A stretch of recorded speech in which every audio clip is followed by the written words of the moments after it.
Great Abyssal Kingdom. Green Hill City, Jiang Family Mansion. Ding, life simulator binding in progress.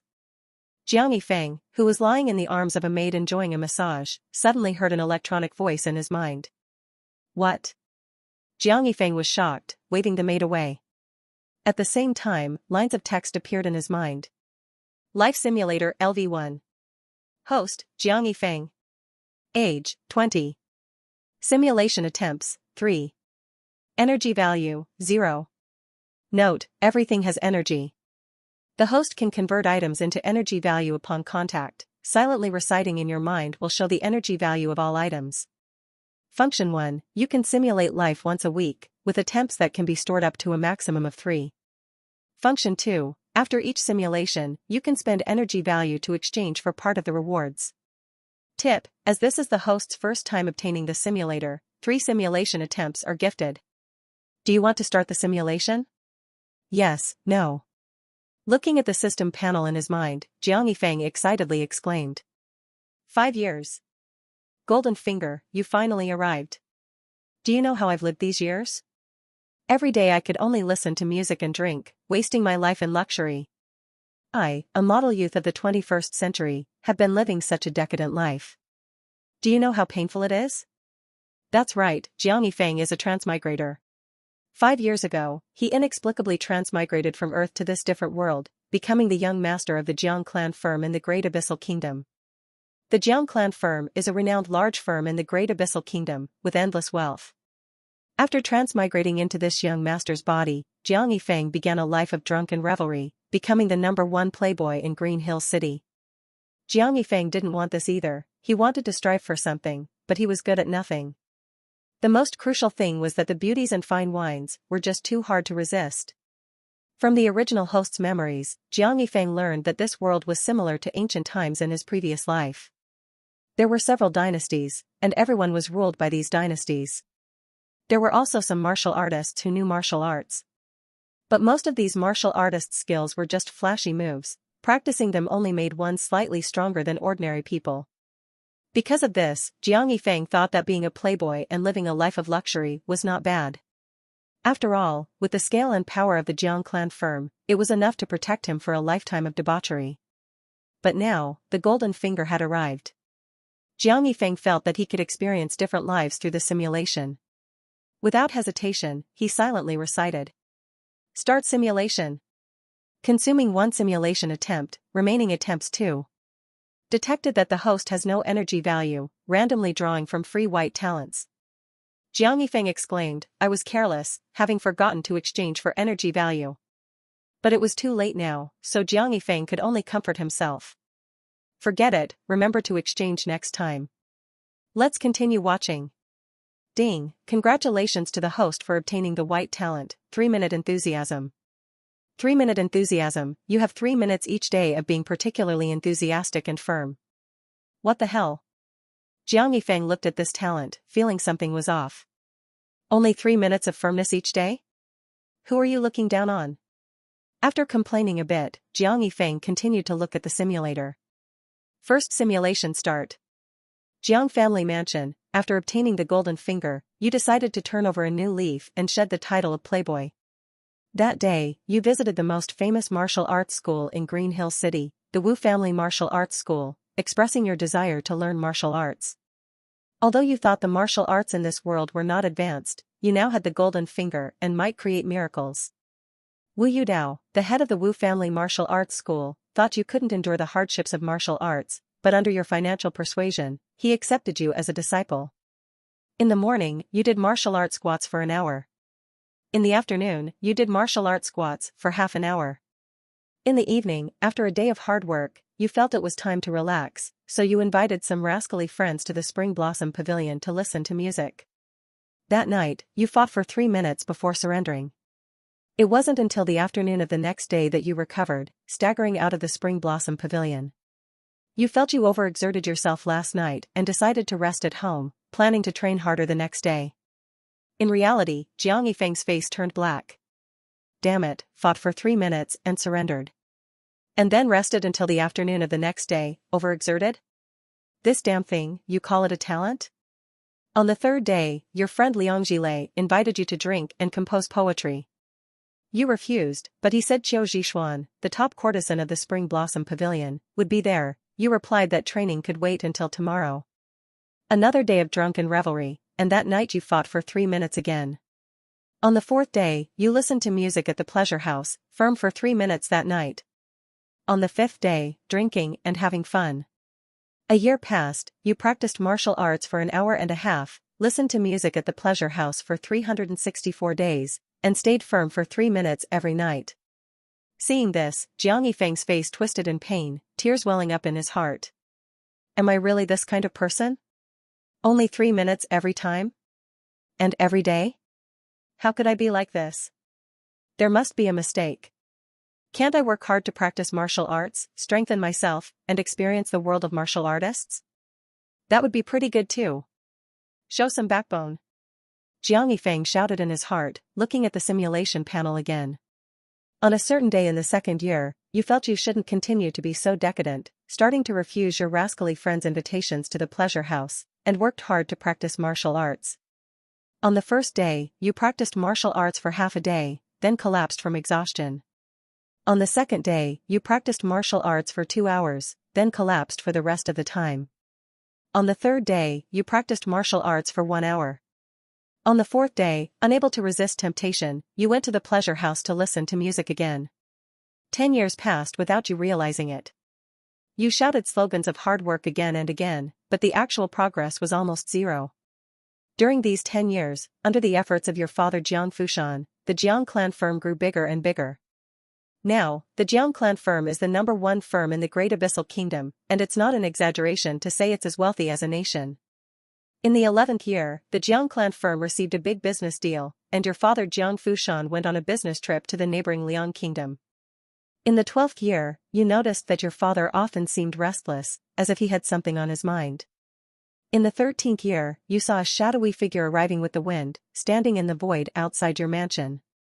The shadowy figure said nothing, directly striking forward, a huge palm shadow descending. Your mansion collapsed instantly, and you were crushed to death. In an instant, you died at the age of 33. This simulation ends. You can choose one reward from this simulation: 3-minute enthusiasm, talent, martial arts experience, 8.5 hours, pleasure house listening to music, 10 years of experience. 3-minute enthusiasm, talent, price 100 energy value. Martial arts experience, 8.5 hours, price 0 energy value. Pleasure house listening to music, about 13 years of experience, price 0 energy value. Looking at the words on the simulator, Jiang Yifeng's eyes widened, and he blurted out. WTF? Arriving with the wind, standing in the void? One palm destroyed the entire Jiang family mansion. What was that? A cultivator? Jiang Yifeng suddenly felt a bit scared. Originally, he just planned to treat the simulator as a game, but he didn't expect such a huge change. He had been in this world for over 5 years, always thinking it was just an ancient society with divided dynasties. But 13 years later, a cultivator appeared, and even targeted his family. From the simulator's description, that shadowy figure's palm shadow crushed the entire Jiang family mansion. If this happened in reality, wouldn't the Jiang family be doomed? At this moment, he was immensely grateful for obtaining the simulator, knowing what would happen 13 years later. This way, he still had a chance to change everything. Jiang Yifeng couldn't understand why he had never heard of cultivators before. And why did that black-clad cultivator attack the Jiang family? Jiang Yifeng muttered to himself, looks like I need to find a way to understand this world anew. He didn't want to die inexplicably.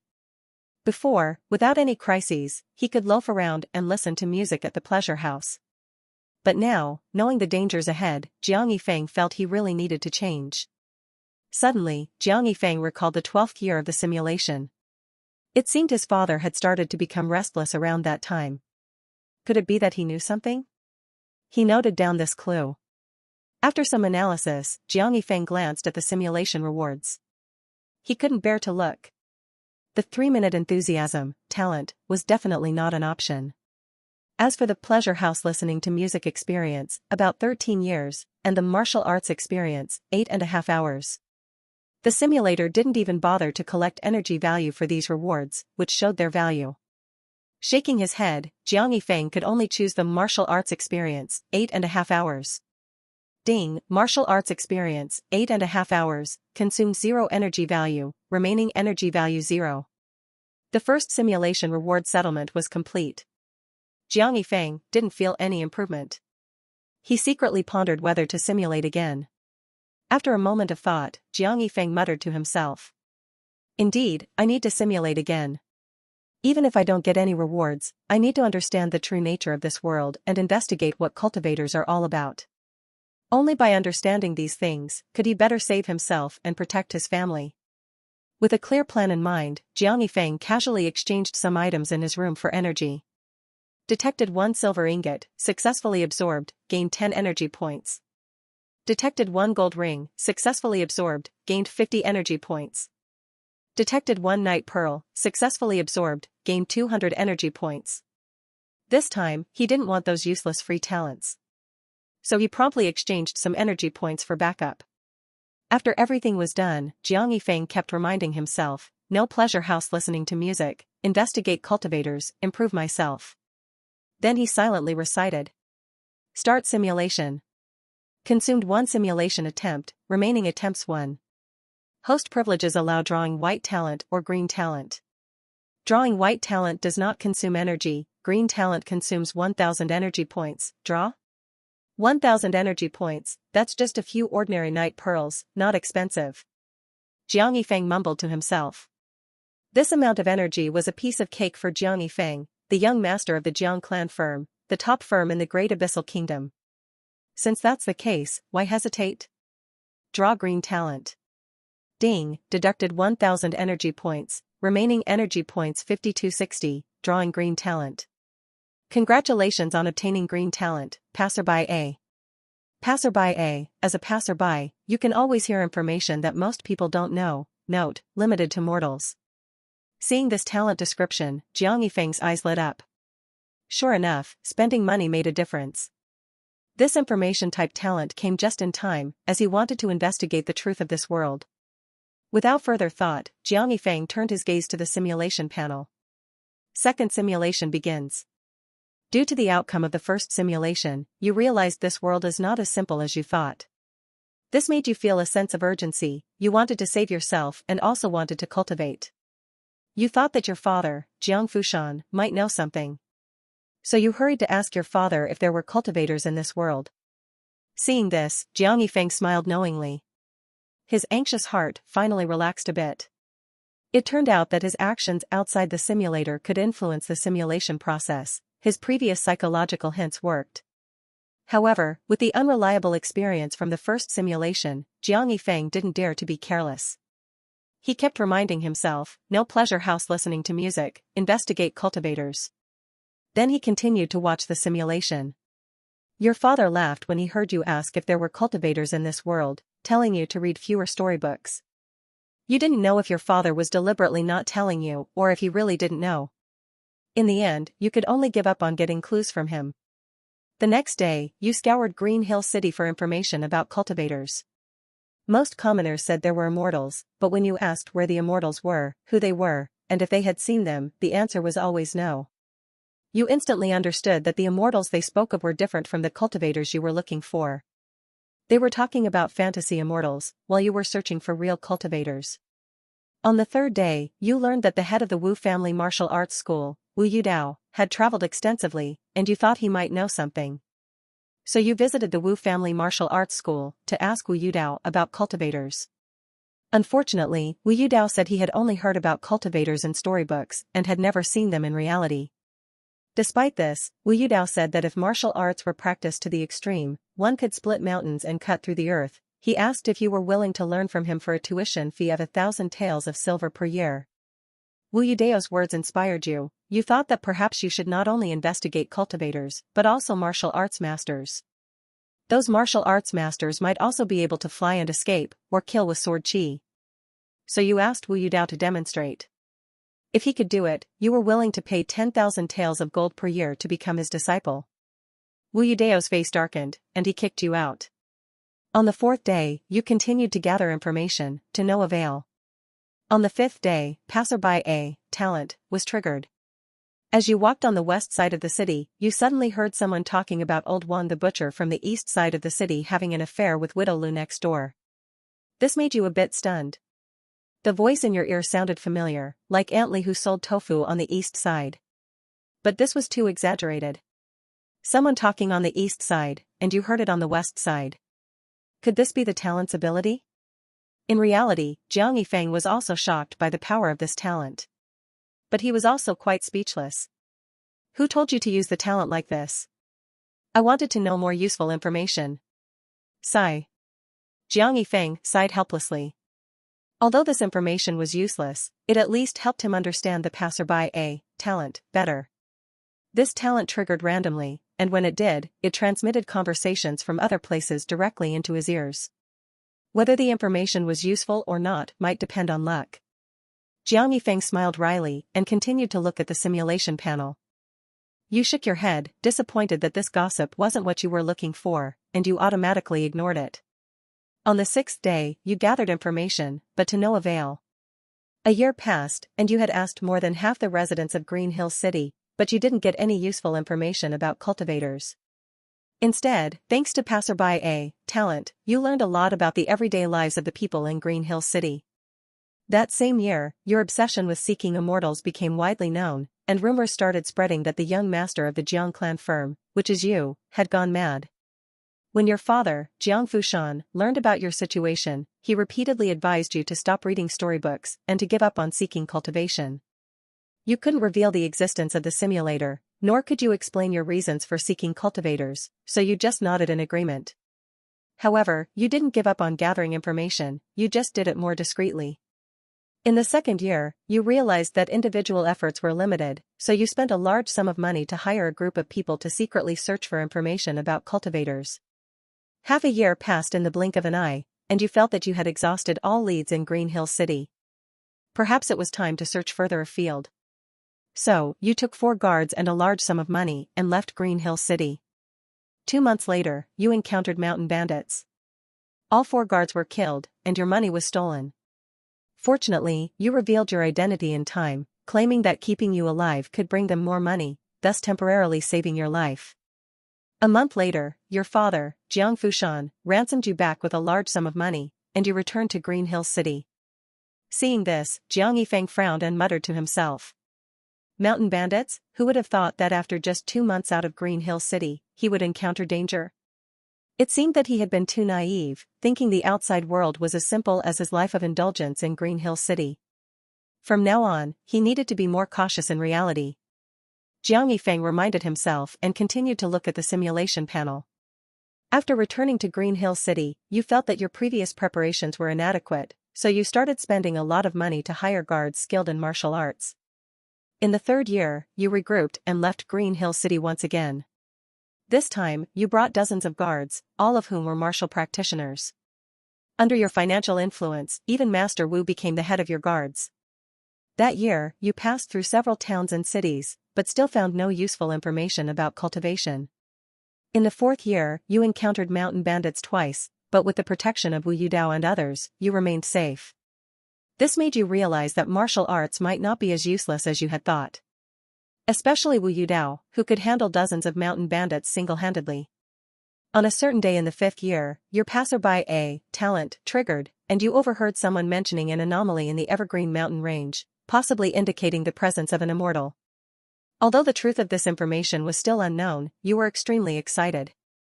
After all, this was information obtained through your talent, and you believed it had a high probability of being true. So, you immediately set off for the Evergreen Mountain Range with your men. In the 6th year, you had been exploring the Evergreen Mountain Range for over a year. But the area was too vast, you hadn't seen any sign of cultivators, nor even another person besides your group. In the 7th year, you continued to search for information about cultivators in the Evergreen Mountain Range, but to no avail. In the 8th year, you saw a small Taoist temple in the distance. Just as you were about to lead your men towards it, a cold voice sounded from behind, seeking immortals without permission, die. You instinctively turned around and saw a shadowy figure flying towards you on a sword. Without a word, the shadowy figure slashed at you with a sword light. Wu Yudao tried to save you, but it was in vain. You died at the age of 28. This simulation has ended. You may choose one reward from this simulation. Passerby A. Talent, Heavenly Profound Temple Coordinates, Map. Passerby A. Talent, Price 1000 Energy Value. Heavenly Profound Temple Coordinates, Map, Price 10,000 Energy Value, the coordinates of a small Taoist temple in the Evergreen Mountain Range. Jiang Yifeng stared at the simulation panel, silent and in thought. What was going on? Another shadowy figure. But it seemed like it wasn't the same person. The first shadowy figure used palm techniques, while this one used a sword. Judging by the simulator's text, the phrase "seeking immortals without permission," Dyke clearly indicated that this shadowy figure was targeting him. It was because he was seeking information about cultivators that he was deliberately killed. At this moment, Jiang Yifeng finally understood why he had never heard of cultivators in reality.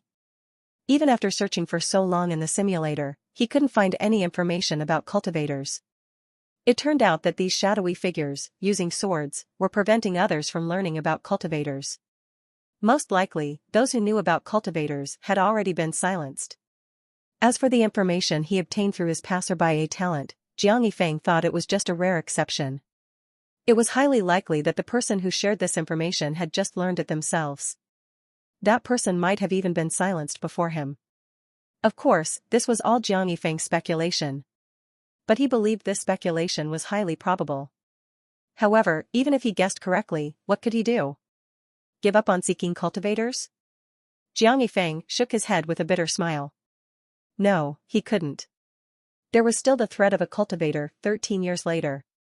If he gave up on seeking cultivation, how could he improve his strength, save himself, and protect his family? Fortunately, he had the simulator. Jiang Yifeng decided that any investigation into cultivators would only be done discreetly within the simulator. He must never mention anything about cultivators in reality. Jiang Yifeng had a rough idea of the situation from this simulation. He turned his attention to the simulation rewards. This time, there were only 2 rewards. But they were much better than the first time. Jiang Yifeng kept calculating in his mind which would be the better choice. Passerby A. Talent mostly provided trivial gossip, but sometimes it could be very useful. The Heavenly Profound Temple Coordinates, Map, clearly marked the location of the small Taoist temple seen in the simulation. Jiang Yifeng also thought it was quite important. If he didn't choose the map this time, he felt that he might not be able to find that location again in the Evergreen Mountain Range. Jiang Yifeng had heard of the Evergreen Mountain Range. It was the largest mountain range in the Great Abyssal Kingdom and was said to even connect to other countries. Of course, this was all hearsay, as he had never left Green Hill City and didn't know where other countries were. The Great Abyssal Kingdom was vast. But regardless, the Evergreen Mountain Range was definitely large, and finding a Taoist temple within it wouldn't be easy. Moreover, Jiang Yifeng had a subconscious feeling that the Heavenly Profound Temple was indeed related to cultivators. After all, who would build a Taoist temple in the largely uninhabited Evergreen Mountain Range? Jiang Yifeng had made his decision and silently uttered, "I choose the Heavenly Profound Temple Coordinates, Map." This choice wasn't just based on a feeling. From the simulator's performance, Jiang Yifeng saw that passerby A. Talent required someone to genuinely know and discuss information for him to randomly overhear it. With shadowy figures deliberately killing those who sought information about cultivators, there wouldn't be many people who knew. The fact that he overheard some information this time was purely due to luck. Relying on this talent to investigate was too unreliable. The known Taoist temple had a better chance of providing some information about cultivation. As soon as Jiang Yifeng made his choice, an electronic voice sounded in his mind. Ding, insufficient energy value detected. Please exchange for energy value promptly. Simulation rewards can be retained until the next simulation begins. Upon hearing this, Jiang Yifeng understood. Energy value, huh? He hadn't noticed it was insufficient earlier. Without hesitation, he exchanged all the miscellaneous items in his room for energy value. Detected golden silkwood chair and bench, exchanged for 500 energy value. Detected jade wish-fulfilling scepter, exchanged for 600 energy value. Detected several silk brocade clothes, exchanged for 500 energy value. As for the silver notes, he had observed that they basically had no energy value, even the largest denominations were worth only 1 point of energy. Jiang Yifeng thought that the simulator exchanged energy based on the inherent energy of the items themselves, not the value defined by people. After a series of operations, Jiang Yifeng's previously luxurious and elegant room was completely emptied, and the energy value in the simulator had increased. It wasn't as much as he had imagined, but it was enough for now. Jiang Yifeng directly exchanged for the coordinates, map, of the Heavenly Profound Temple, and there was still some energy left. Looking at the map in his hand, Jiang Yifeng roughly checked it. The Heavenly Profound Temple, located in the Evergreen Mountain Range, was several thousand kilometers away from Green Hill City. Even if he knew the exact coordinates, it would take several months to travel there by carriage in reality. Riding a horse would be faster, but he didn't know how.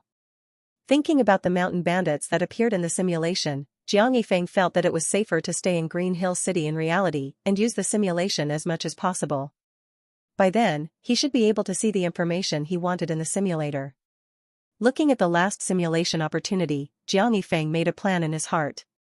This time, he couldn't openly investigate the cultivators. First, he would secretly go to the Heavenly Profound Temple to see if he could find any information. It would be best if he could step onto the path of cultivation. If he couldn't get any information about cultivation, he would start learning martial arts. Currently, he was too weak, and hiring bodyguards every time was too inconvenient. Without improving himself, he couldn't make any progress, even in the simulation. After confirming his goal, Jiang Yifeng silently chanted. Start simulation. Consume 1 simulation opportunity, remaining opportunities 0. Drawing white talent does not consume energy value, green talent consumes 1000 energy value, draw? Draw green talent. Without any hesitation, Jiang Yifeng silently chanted. Ding, 1000 energy value deducted, remaining energy value, drawing green talent. Congratulations, you have obtained the talent, Fitness Expert. Fitness Expert, talent, your exercise improvements are significantly better than ordinary people. Seeing this talent, Jiang Yifeng's eyes lit up. Is the simulator giving him a cheat? He had just thought about improving his strength, and now he got a talent to enhance his physical fitness. Not bad, not bad.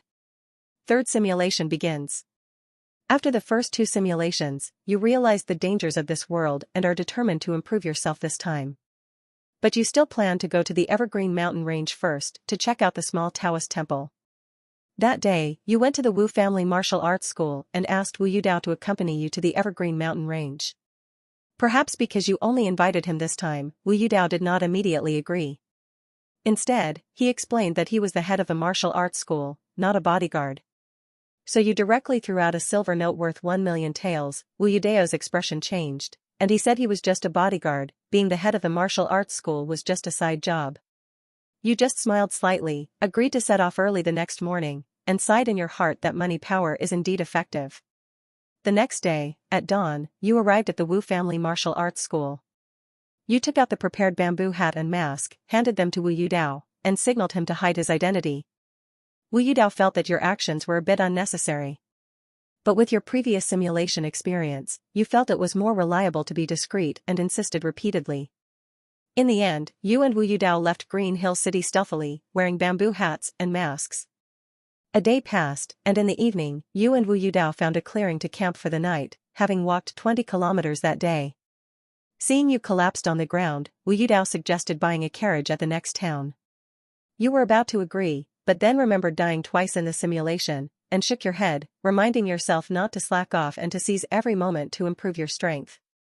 Although the day's walk was exhausting, you felt a significant improvement in your physical condition. Normally, someone who hasn't exercised for a long time would have swollen and painful calves after walking a day like this, but you only felt tired without any discomfort. You knew this was probably the effect of the Fitness Expert talent, which strengthened your resolve to train hard. On the 3rd day, nothing special happened, and you walked 23 kilometers with difficulty. On the 4th day, you walked 25 kilometers with difficulty. On the 5th day, you walked 27 kilometers with difficulty. On the 60th day, you easily walked 90 kilometers. In reality, Jiang Yifeng was shocked to see this. Is the Fitness Expert talent really this strong? In just 2 months, he had improved from a weakling who collapsed after walking 20 kilometers a day to someone who could easily walk 90 kilometers a day. With these stats, excluding time for eating and sleeping, he had already surpassed the level of hiking experts and even athletes from his previous life. With a soft exclamation of awesome, Jiang Yifeng turned his gaze back to the simulation panel. Wu Yudao had been observing your changes during this time. He exclaimed that you were a martial arts prodigy and asked if you were willing to learn martial arts from him, charging only 900 taels of silver for a year's tuition. Hearing this, you knew Wu Yudao truly cherished talent. As far as you knew, the Wu family martial arts school always followed a high-end route, there was never any discount, and it always cost 1,000 taels of silver a year. Even though there were few students each year, he never lowered the price. This was why everyone said Wu Yudao was greedy for money, and now he was offering you a discount, which was indeed rare. However, you politely declined, saying you would consider it after returning to Green Hill City. Currently, you still had many questions in your heart and wanted to find the Heavenly Profound Temple first. Who knows, you might find immortal fate there. If you obtained immortal fate, who would still practice martial arts? Wu Yudao did not insist, and you continued your journey. In the 3rd month, you and Wu Yudao officially entered the Evergreen Mountain Range. At the same time, you encountered mountain bandits again, and Wu Yudao fought against 100 enemies without falling behind. As for you, although your physical fitness had improved significantly and you were much stronger than the mountain bandits, your fighting skills were still lacking, and you could only flee in embarrassment. After half a day of fighting, Wu Yudao finally drove the mountain bandits away, and you, relying on your stronger physical fitness, ran faster and were only a bit disheveled, without any injuries. In the 4th month, you finally arrived at the coordinates marked on the map for the Heavenly Profound Temple. However, seeing the scene before you, you were puzzled. You remembered that the last simulation showed a small Taoist temple. But now, it was a ruin. You were very confused. In reality, Jiang Yifeng was also puzzled by this. Why were there 2 different scenes when he came twice? Logically, the coordinates given by the simulator shouldn't be wrong. Could it be that the timing was off? That's right, the timing is different. Jiang Yifeng immediately thought of a possibility. Now, the simulated version of himself had arrived at the coordinates of the Heavenly Profound Temple in the 4th month, while the last simulation was in the 8th year. It was possible that at this time, the coordinates were still ruins. It might be that in the following years, someone built the Heavenly Profound Temple on these ruins. Thinking of this possibility, Jiang Yifeng turned his gaze back to the simulator. You thought that perhaps the timing was off, and this time you arrived several years earlier than last time. Maybe the Heavenly Profound Temple hadn't been built yet. Thinking of this, you felt a bit disappointed. Did you really come all this way for nothing? The ruins didn't look small, but they weren't very large either, covering about a few hundred acres. You couldn't imagine what this place was originally used for. You thought that if it were a sect, it seemed too small, and if it were a mansion, who would build it in the deep mountains? Looking at the ruins before you, you decided to explore a bit since you were already here. Month 5, you have been searching through these ruins for over a month. Aside from countless skeletal remains, you haven't found any useful information yet. As someone from the 21st century, you couldn't bear to see these skeletons exposed to the elements, so you invited Wu Yudao to help you build graves for them. Month 6, the ruins remain, but a graveyard has now appeared around them. You look at the last skeleton in the distance, thinking that once it's buried, it will be time to leave. You can basically confirm that these ruins were once a very small cultivation sect, given the skeletal remains and broken weapons. Unfortunately, even if this was once a cultivation sect, it doesn't seem to be of any practical use to you now. As you lift the last skeleton, your eyes light up. There are 2 books beneath it. This discovery brings a flicker of hope to your otherwise disheartened mood. After burying the skeleton, you start to examine the 2 books with a mix of excitement and anxiety, hoping to glean some information about cultivation. Upon examination, one of the books is titled Heavenly Profound Art, and it turns out to be a cultivation technique. Seeing a cultivation technique makes you incredibly excited, and you can't help but think that good deeds are indeed rewarded. If you hadn't decided to bury these skeletons, you might have missed this entirely. The book Heavenly Profound Art is written in archaic language, making it difficult for you to understand at the moment. You decide to keep it safe and plan to study it slowly once you return to Green Hill City. The other book, titled Cultivation Notes, is unfortunately quite damaged. Despite this, you manage to extract some information from it. The first page records that this world is called the Nine Mystic Realm, but the rest is too blurred to read. Flipping through a few more pages, you find a record of the cultivation levels. You learn that cultivation is divided into chi refining, foundation establishment, core formation, nascent soul, spirit transformation, void refinement, body integration, great ascension, and tribulation crossing, and then it becomes blurred again. Further on, there are some scattered words, but they are too fragmented to piece together into coherent sentences, so you stop your research. These discoveries already make you ecstatic. After all, the heavenly profound art is well preserved, and you feel hopeful about your path to immortality. Huh? I actually found a cultivation technique? In reality, Jiang Yifeng is also somewhat excited. Suppressing his excitement, he continues to watch the simulator's progress. You are pleased with your findings in the ruins, but also a bit conflicted. You had originally planned to visit the Heavenly Profound Temple again in a few years, but now that you have obtained a cultivation technique, you wonder if it's still necessary.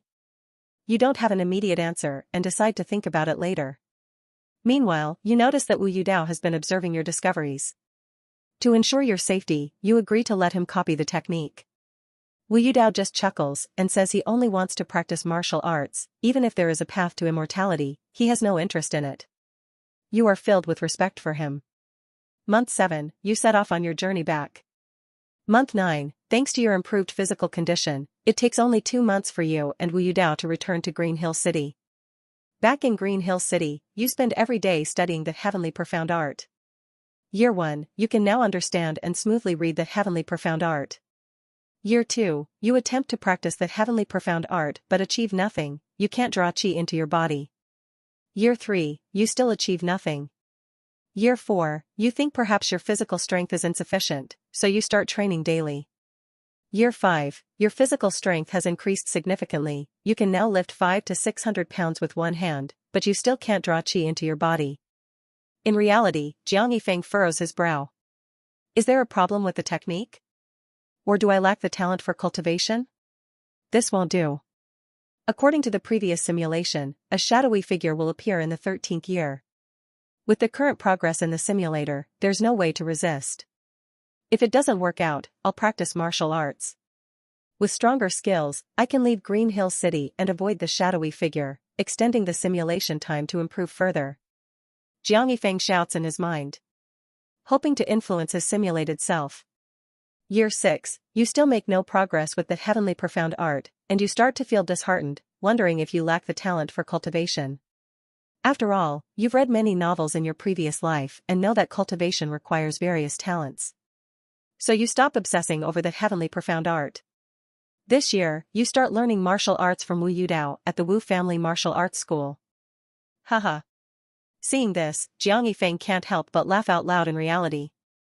He understands the simulator even better now.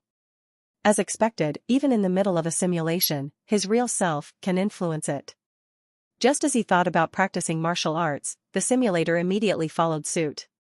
Year 7, after a year of training with Wu Yudao, your combat skills have improved significantly. Your physical strength has increased astonishingly, you can now easily lift over 1,000 pounds with one hand.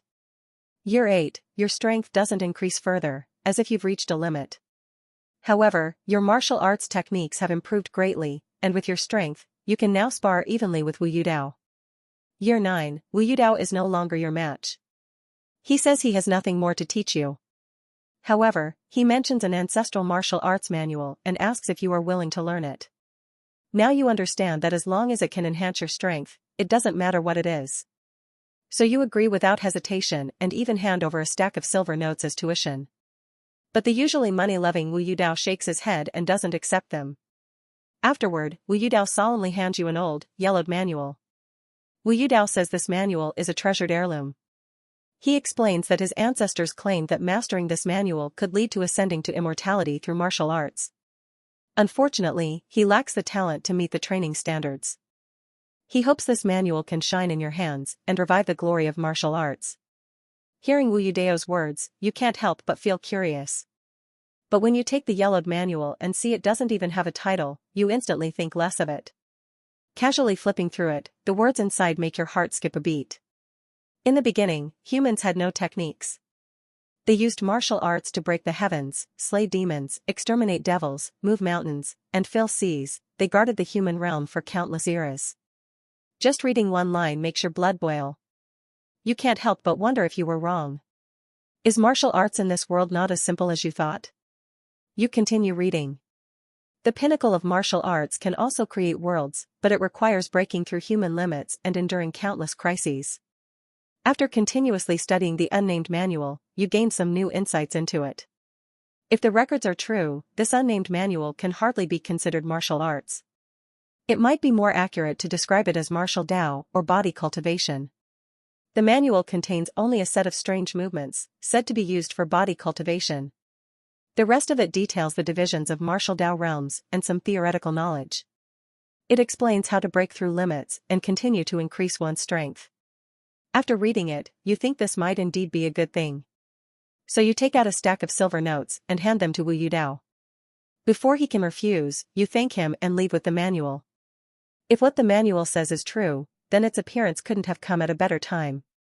According to the unnamed manual, the beginning of martial Tao is body tempering, making the body continuously stronger, hence the body tempering realm. Body tempering is divided into 9 layers, each 3 layers forming a stage, respectively called the skin refinement realm, flesh refinement realm, and bone refinement realm. Each stage has a bottleneck at its limit. To break through the bottleneck and advance further, one needs either special opportunities or certain methods. Without these, just ordinary training can only push a mortal to the 3rd layer of the body tempering realm, the limit of the skin refinement realm. You realize that even the talent of a fitness expert can no longer increase your current strength, which should be the limit of the skin refinement realm as mentioned in the unnamed manual. Originally, you had no method and were blindly training, possibly never able to break through. But now you have the unnamed manual, and the set of strange movements in it is said to be the orthodox method of martial Tao cultivation, capable of breaking the limit of the skin refinement realm. In other words, Wu Yudao's unnamed manual is like a timely aid in a snowstorm. In the same year, you begin practicing the strange movements described in the unnamed manual. However, those seemingly strange movements make you suffer greatly. With your current physical condition, you can barely complete the set once. Afterwards, you are utterly exhausted, lying on the ground like a dead dog. You instantly understand why Wu Yudao said he never practiced it. With such difficulty, ordinary people really can't practice it. You feel that if it weren't for your fitness expert talent, which has made your physical condition several times better than ordinary people, you wouldn't be able to complete the set of movements either. The good news is that after practicing this set of movements a few times, your strength begins to increase again. In reality, Jiang Yifeng's expression changes as he reads this. Indeed, the martial Tao of this world is extraordinary. The limit that he couldn't surpass in the simulation was easily broken after practicing the unnamed manual. But clearly, not everyone can do this, just as Wu Yudao said he couldn't practice it. Jiang Yifeng guesses that Wu Yudao couldn't complete the set of movements, so he couldn't use the unnamed manual to improve. Jiang Yifeng becomes more curious about this world. There is martial Tao and there are cultivators, so where have these people gone? Why has he never heard anyone talk about them? With curiosity in his heart, Jiang Yifeng continues to look at the simulation panel. You find that your strength increases again, and in the following days, you train even harder. At the same time, you notice that every time you practice the movements from the unnamed manual, your appetite increases dramatically. You also become more and more fond of eating meat, feeling like you could eat an entire cow in a day. And as you continue to train, your appetite grows even larger. Fortunately, you are not short of money. But your father, Jiang Fushan, becomes worried about your health when he sees you gorging yourself after each training session. He repeatedly seeks out famous doctors to examine you. You have no choice but to cooperate obediently. Until all the doctors say you are fine, just consuming too much energy from martial arts training, causing your appetite to increase, your father Jiang Fushan finally relaxes. In the 10th year, thanks to your father Jiang Fushan's efforts, the Jiang clan firm becomes the top firm in the Great Abyssal Kingdom. In the 11th year, the Jiang clan firm receives a major business deal, and your father travels to the neighboring Liang Kingdom for business. In the 12th year, you know that the shadowy cultivator who uses palm techniques will come to attack the Jiang family next year. You think it's time to leave Green Hill City. However, before you can leave, your father Jiang Fushan finds you. He tells you to leave Green Hill City and go on a journey for a while. You realize something is wrong and think that perhaps your father really knows about the Jiang family's crisis. You quickly ask him why he wants you to leave. But your father Jiang Fushan insists that he just wants you to gain some experience. With no other choice, you eventually leave Green Hill City alone. In reality, Jiang Yifeng sees this. He can now be certain that his father knows something. But he is puzzled as to why this time is different from the first simulation.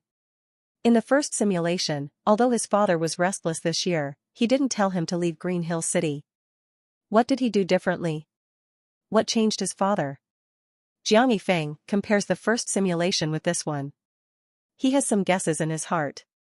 He thinks it is highly likely that his martial arts training in this simulation is the reason.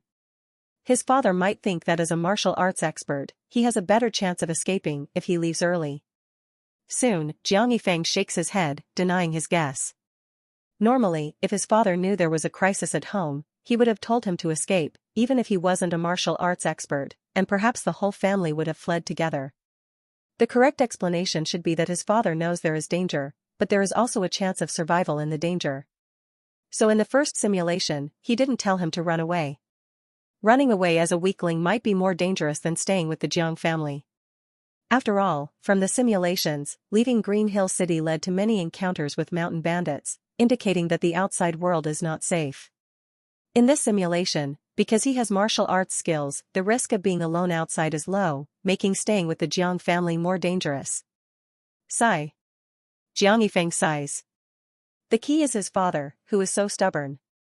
Why won't he explain the reason? If he doesn't say, how can he find a way to solve it? Jiang Yifeng helplessly continues to look at the simulator. After leaving Green Hill City, you hide in the deep mountains to train hard. In the 13th year, your strength increases significantly, but without testing, you don't know the exact progress. In the 14th year, your physical strength continues to improve well. In the 15th year, your strength increases noticeably slower. In fact, the last bit of improvement is hard to perceive, as if you have reached another bottleneck. You know this is the limit of the 6th layer of the body tempering realm, the peak of the flesh refinement realm. According to the unnamed manual, after this, it is best to use a medicine called the bone tempering pill to assist in training. Otherwise, using the slow method might take a long time to break through. Unfortunately, you don't know what the bone tempering pill is or where to get it. This makes you anxious, feeling that relying on this slow training, you don't know when you will reach the strength to match that shadowy figure. So you don't give up and turn to study the heavenly profound art, hoping to cultivate, but unfortunately, you make no progress and waste a year. Year 16, you suddenly think that perhaps now is the time to find the heavenly profound temple. The place you found before was a ruin, but the first simulation showed a Taoist temple, clearly built later by someone. Based on your guess, there is a cultivation technique in those ruins, definitely belonging to a cultivation sect. Whoever built the Taoist temple on the ruins is very likely a descendant of that sect. You believe that if you can find the person who built the temple, you might be able to figure out whether the cultivation technique is flawed or if you simply lack the talent.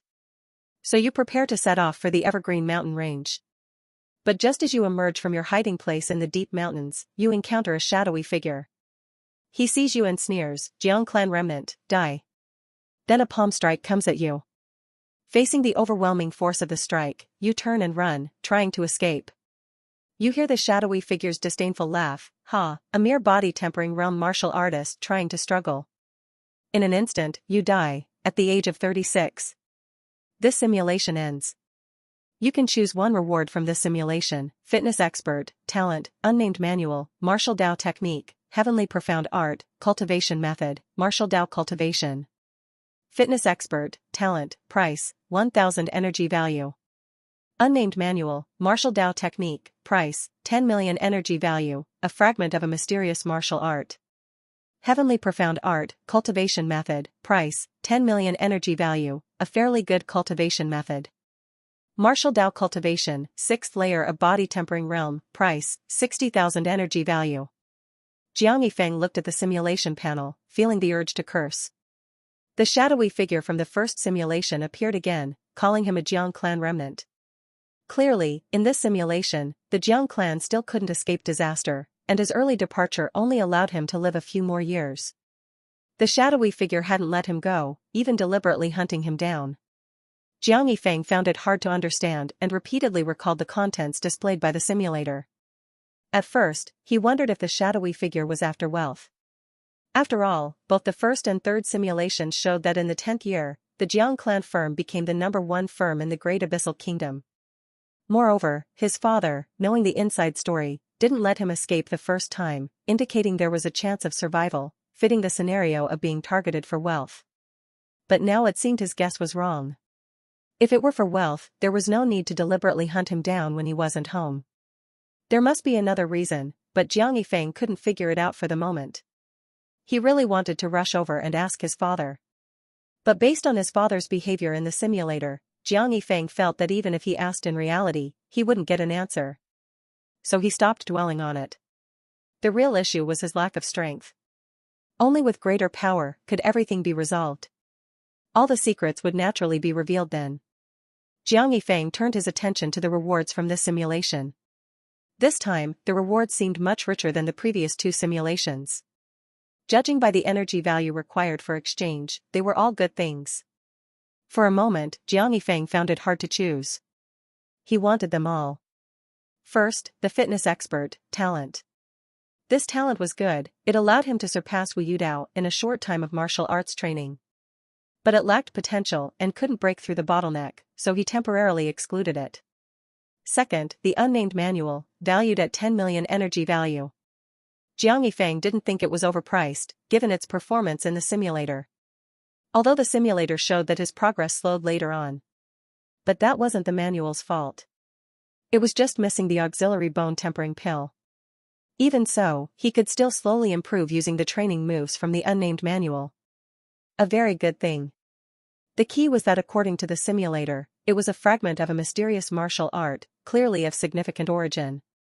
Just a fragment was so strong, if complete, its effect would be extraordinary. Jiang Yifeng was determined to get this manual. But he couldn't believe such a thing was in the hands of a martial arts school master. Maybe Wu Yudao's ancestors were remarkable figures too. However, he didn't need to exchange for the unnamed manual. Wu Yudao's home was in Green Hill City.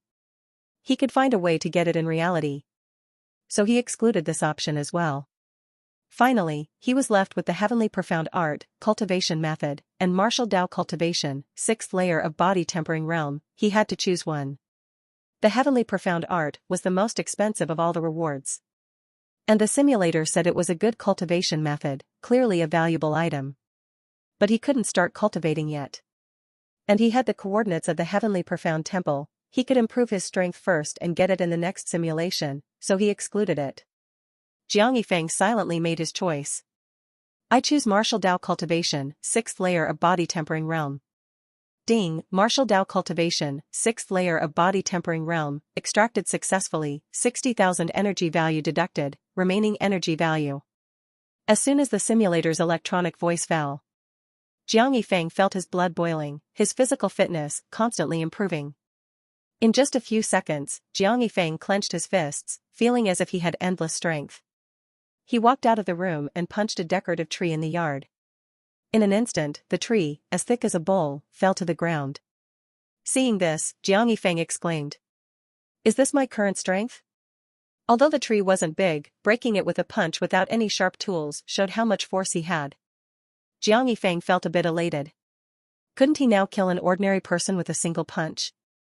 Just then, a team of black-clad guards walked past the yard. Seeing the black clothes, Jiang Yifeng thought of the shadowy figure from the simulation, and his excitement instantly cooled. I can't get carried away, can't get carried away. With my current strength, I can't even take half a move from the shadowy figure in the simulation. What's there to be excited about? Jiang Yifeng kept reminding himself to stay calm. But why did he find those black-clad guards so annoying now? Little Peach, go call Uncle Dafu. Jiang Yifeng shouted to the maid who had just walked out of the room. Little Peach was the maid serving Jiang Yifeng, living in the adjacent room in his courtyard. She had naturally heard the sound of Jiang Yifeng breaking the tree and came out to check. Although she didn't know what had happened, Little Peach went to call Uncle Dafu as instructed. Soon, the maid Little Peach returned with a slightly chubby middle-aged man. Young master, what can this old servant do for you? The slightly chubby man bowed and asked Jiang Yifeng. This man was Uncle Dafu, whom Jiang Yifeng had asked Little Peach to find. His name was Jiang Dafu, the steward of the Jiang family mansion. Uncle Dafu, I think the guards' uniforms are old, let's change them. Don't buy black clothes anymore, they're not festive. Jiang Yifeng said seriously. He wouldn't admit that he now had a phobia of black clothes and got agitated just seeing them. Jiang Dafu listened to Jiang Yifeng's words and frowned slightly, wondering if the guards' uniforms hadn't just been replaced. Nevertheless, he nodded and replied, "All right, young master, do you have any other instructions?" Since the young master said to change them, then change them. The guards' uniforms weren't worth much anyway. After pondering for a moment, Jiang Yifeng continued, "Also, purchase a large amount of gold, silver, jewels, and other precious items. The more, the better. Once you've acquired them, deliver them to me immediately." Since he had already sought out the steward Jiang Dafu, he decided to entrust him with the task of collecting energy as well. "Yes, young master." Jiang Dafu didn't ask any further questions. As long as Jiang Yifeng gave the order, he would carry it out. Asking was pointless. Everyone knew that in the Jiang family, as long as Jiang Yifeng spoke, even the most outrageous things had to be done. The head of the family, Jiang Fushan, was known throughout Green Hills City for his doting on Jiang Yifeng. After giving all the instructions, Jiang Yifeng dismissed the steward and the maid. He then began to summarize the experiences from his 3 simulations. Having first encountered the simulator, Jiang Yifeng felt that he hadn't used it effectively. In 3 consecutive simulations, he had done many pointless things. For instance, he had gone back and forth, only to end up practicing martial arts. Would it have been better if he had started practicing martial arts from the beginning? But on second thought, he realized that wasn't the case. The unnamed manual from Wu Yudao was obtained because, in the last simulation, he had demonstrated impressive martial Dao cultivation and talent. Even if he had spent money to learn martial arts from Wu Yudao earlier, he wouldn't have taken it out. In the end, Jiang Yifeng shook his head, no longer pondering whether he had used the simulator effectively. Everything was the best arrangement. He wasn't afraid of taking the wrong path. With the simulator, if he took the wrong path, he could just walk it a few more times and eventually choose the right one. The simulation attempts were now used up, and the next simulation would be available in 7 days. Jiang Yifeng planned to use this time to go to the Wu family martial arts school and obtain the unnamed manual. In the following days, Jiang Yifeng visited the Wu family martial arts school and met Wu Yudao. At first, Jiang Yifeng pretended to have heard that the Wu family martial arts school had a powerful manual and expressed his desire to buy it. But Wu Yudao kept playing dumb, pretending not to understand what he was talking about. Jiang Yifeng, helpless, had to show a bit of his martial Dao prowess. With one punch, he shattered their training post. Wu Yudao was shocked and exclaimed, "Young Master Jiang is truly a martial arts prodigy." He then solemnly presented the unnamed manual to Jiang Yifeng. Wu Yudao stated that he hoped Jiang Yifeng could master this manual and restore the glory of martial Dao. Jiang Yifeng had somewhat anticipated this situation. After all, in the simulator, Wu Yudao had also taken out the unnamed manual because he saw Jiang Yifeng's impressive martial Dao talent and didn't charge him initially. No one would have guessed that beneath Wu Yudao's greedy exterior lay a heart dedicated to reviving martial Dao. But regardless, Jiang Yifeng had achieved his goal. However, revealing his strength made him feel uneasy, so he repeatedly instructed Wu Yudao not to spread the word about his abilities. Wu Yudao didn't understand but still nodded in agreement. After obtaining the unnamed manual, Jiang Yifeng studied it. He understood the difference between martial Dao and martial arts. The martial arts practiced by ordinary people were essentially just flashy moves. Martial Dao, however, was different. It emphasized entering the Dao through martial arts, ultimately reaching heights comparable to the immortal Dao. But compared to the immortal Dao, martial Dao was harder to practice. All martial Dao cultivation aimed to push one's physical limits. By constantly breaking one's limits, one could achieve the power to overcome all techniques. The special body strengthening movements were a unique method summarized by predecessors. However, practicing it wasn't easy. One had to reach the physical limits of an ordinary person through effort before mastering the movements. In the previous simulation, Wu Yudao said he couldn't master it, clearly indicating that his physical strength didn't reach the ordinary person's limit. Jiang Yifeng, on the other hand, had forcibly met this requirement due to his talent as a fitness expert, allowing him to practice the special movements. Additionally, there were other extreme training methods, each more brutal than the last. For example, some involved using thunder to temper the body or ground fire to refine it, burning away impurities. In essence, they utilized various dangerous places in the world to break and rebuild the body. But these methods were only for those who had reached a certain level in martial Tao. He couldn't practice them now even if he wanted to. With his current frail body, using these extreme methods would be a death sentence. Jiang Yifeng hadn't planned to train rigorously in reality anyway, so it didn't matter. In the days that followed, he continued as before, spending his time listening to music at the pleasure house. Outsiders couldn't see any change in Jiang Yifeng. This was, of course, intentional. He wasn't sure if the appearance of the shadowy figure 13 years later was a coincidence or a premeditated plan. With the simulator, he didn't lack the time to train in reality. So maintaining his playboy image was safer. A week passed in the blink of an eye. During this time, Jiang Yifeng received a large amount of gold, silver, and jewels from the steward Jiang Dafu. Jiang Yifeng placed his hand on the boxes and silently said, "Convert to energy." Detected a large amount of gold, silver, and jewels, gained 7.5 million energy value. Detected a large amount of gold, silver, and jewels, gained 6 million energy value. Detected a large amount of gold, silver, and jewels, gained 8.2 million energy value. After converting all the boxes of gold, silver, and jewels, Jiang Yifeng's energy value reached an astonishing nearly 200 million. And this was just from the gold, silver, and jewels collected in Green Hill City. Jiang Dafu said there were still large amounts being transported from other cities. Being rich is great, Jiang Yifeng sighed. He thought of those simulator novels from his previous life, where the protagonists had to risk their lives for a bit of simulation energy. How could they compare to his ease? He just had to give an order and wait for the energy value to pour in. So, whether for his family or his future simulations, he had to protect his family in reality. Just then, Jiang Yifeng heard an electronic voice. Ding, detected that the host's energy value exceeds 100 million, meeting the upgrade conditions for the simulator. Do you wish to spend 100 million energy value to upgrade? Upgrade the simulator, Jiang Yifeng was stunned. So sudden. Spending 100 million energy value was a bit expensive. But it didn't matter, there was plenty of energy value on its way to Green Hill City. Upgrade. Without much hesitation, Jiang Yifeng made his choice. Ding, simulator upgraded to version 2.0, deducting 100 million energy value from the host, remaining energy value. Settings modified, white talent extraction cancelled, blue talent extraction enabled, reward selection after each simulation increased to 2 items. Seeing the upgrade details, Jiang Yifeng was very satisfied.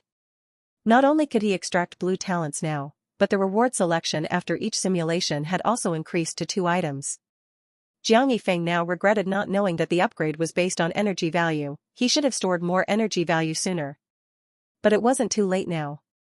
From now on, he would pay attention and convert all acquired gold, silver, and jewels to energy value immediately.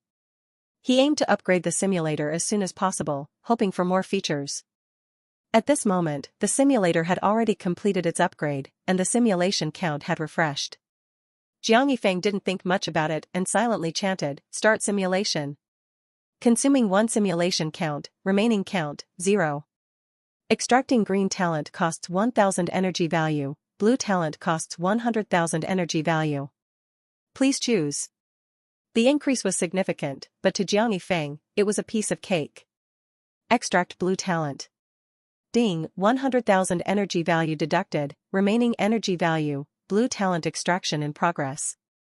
Congratulations, you have obtained blue talent, 5 elements fake spiritual root.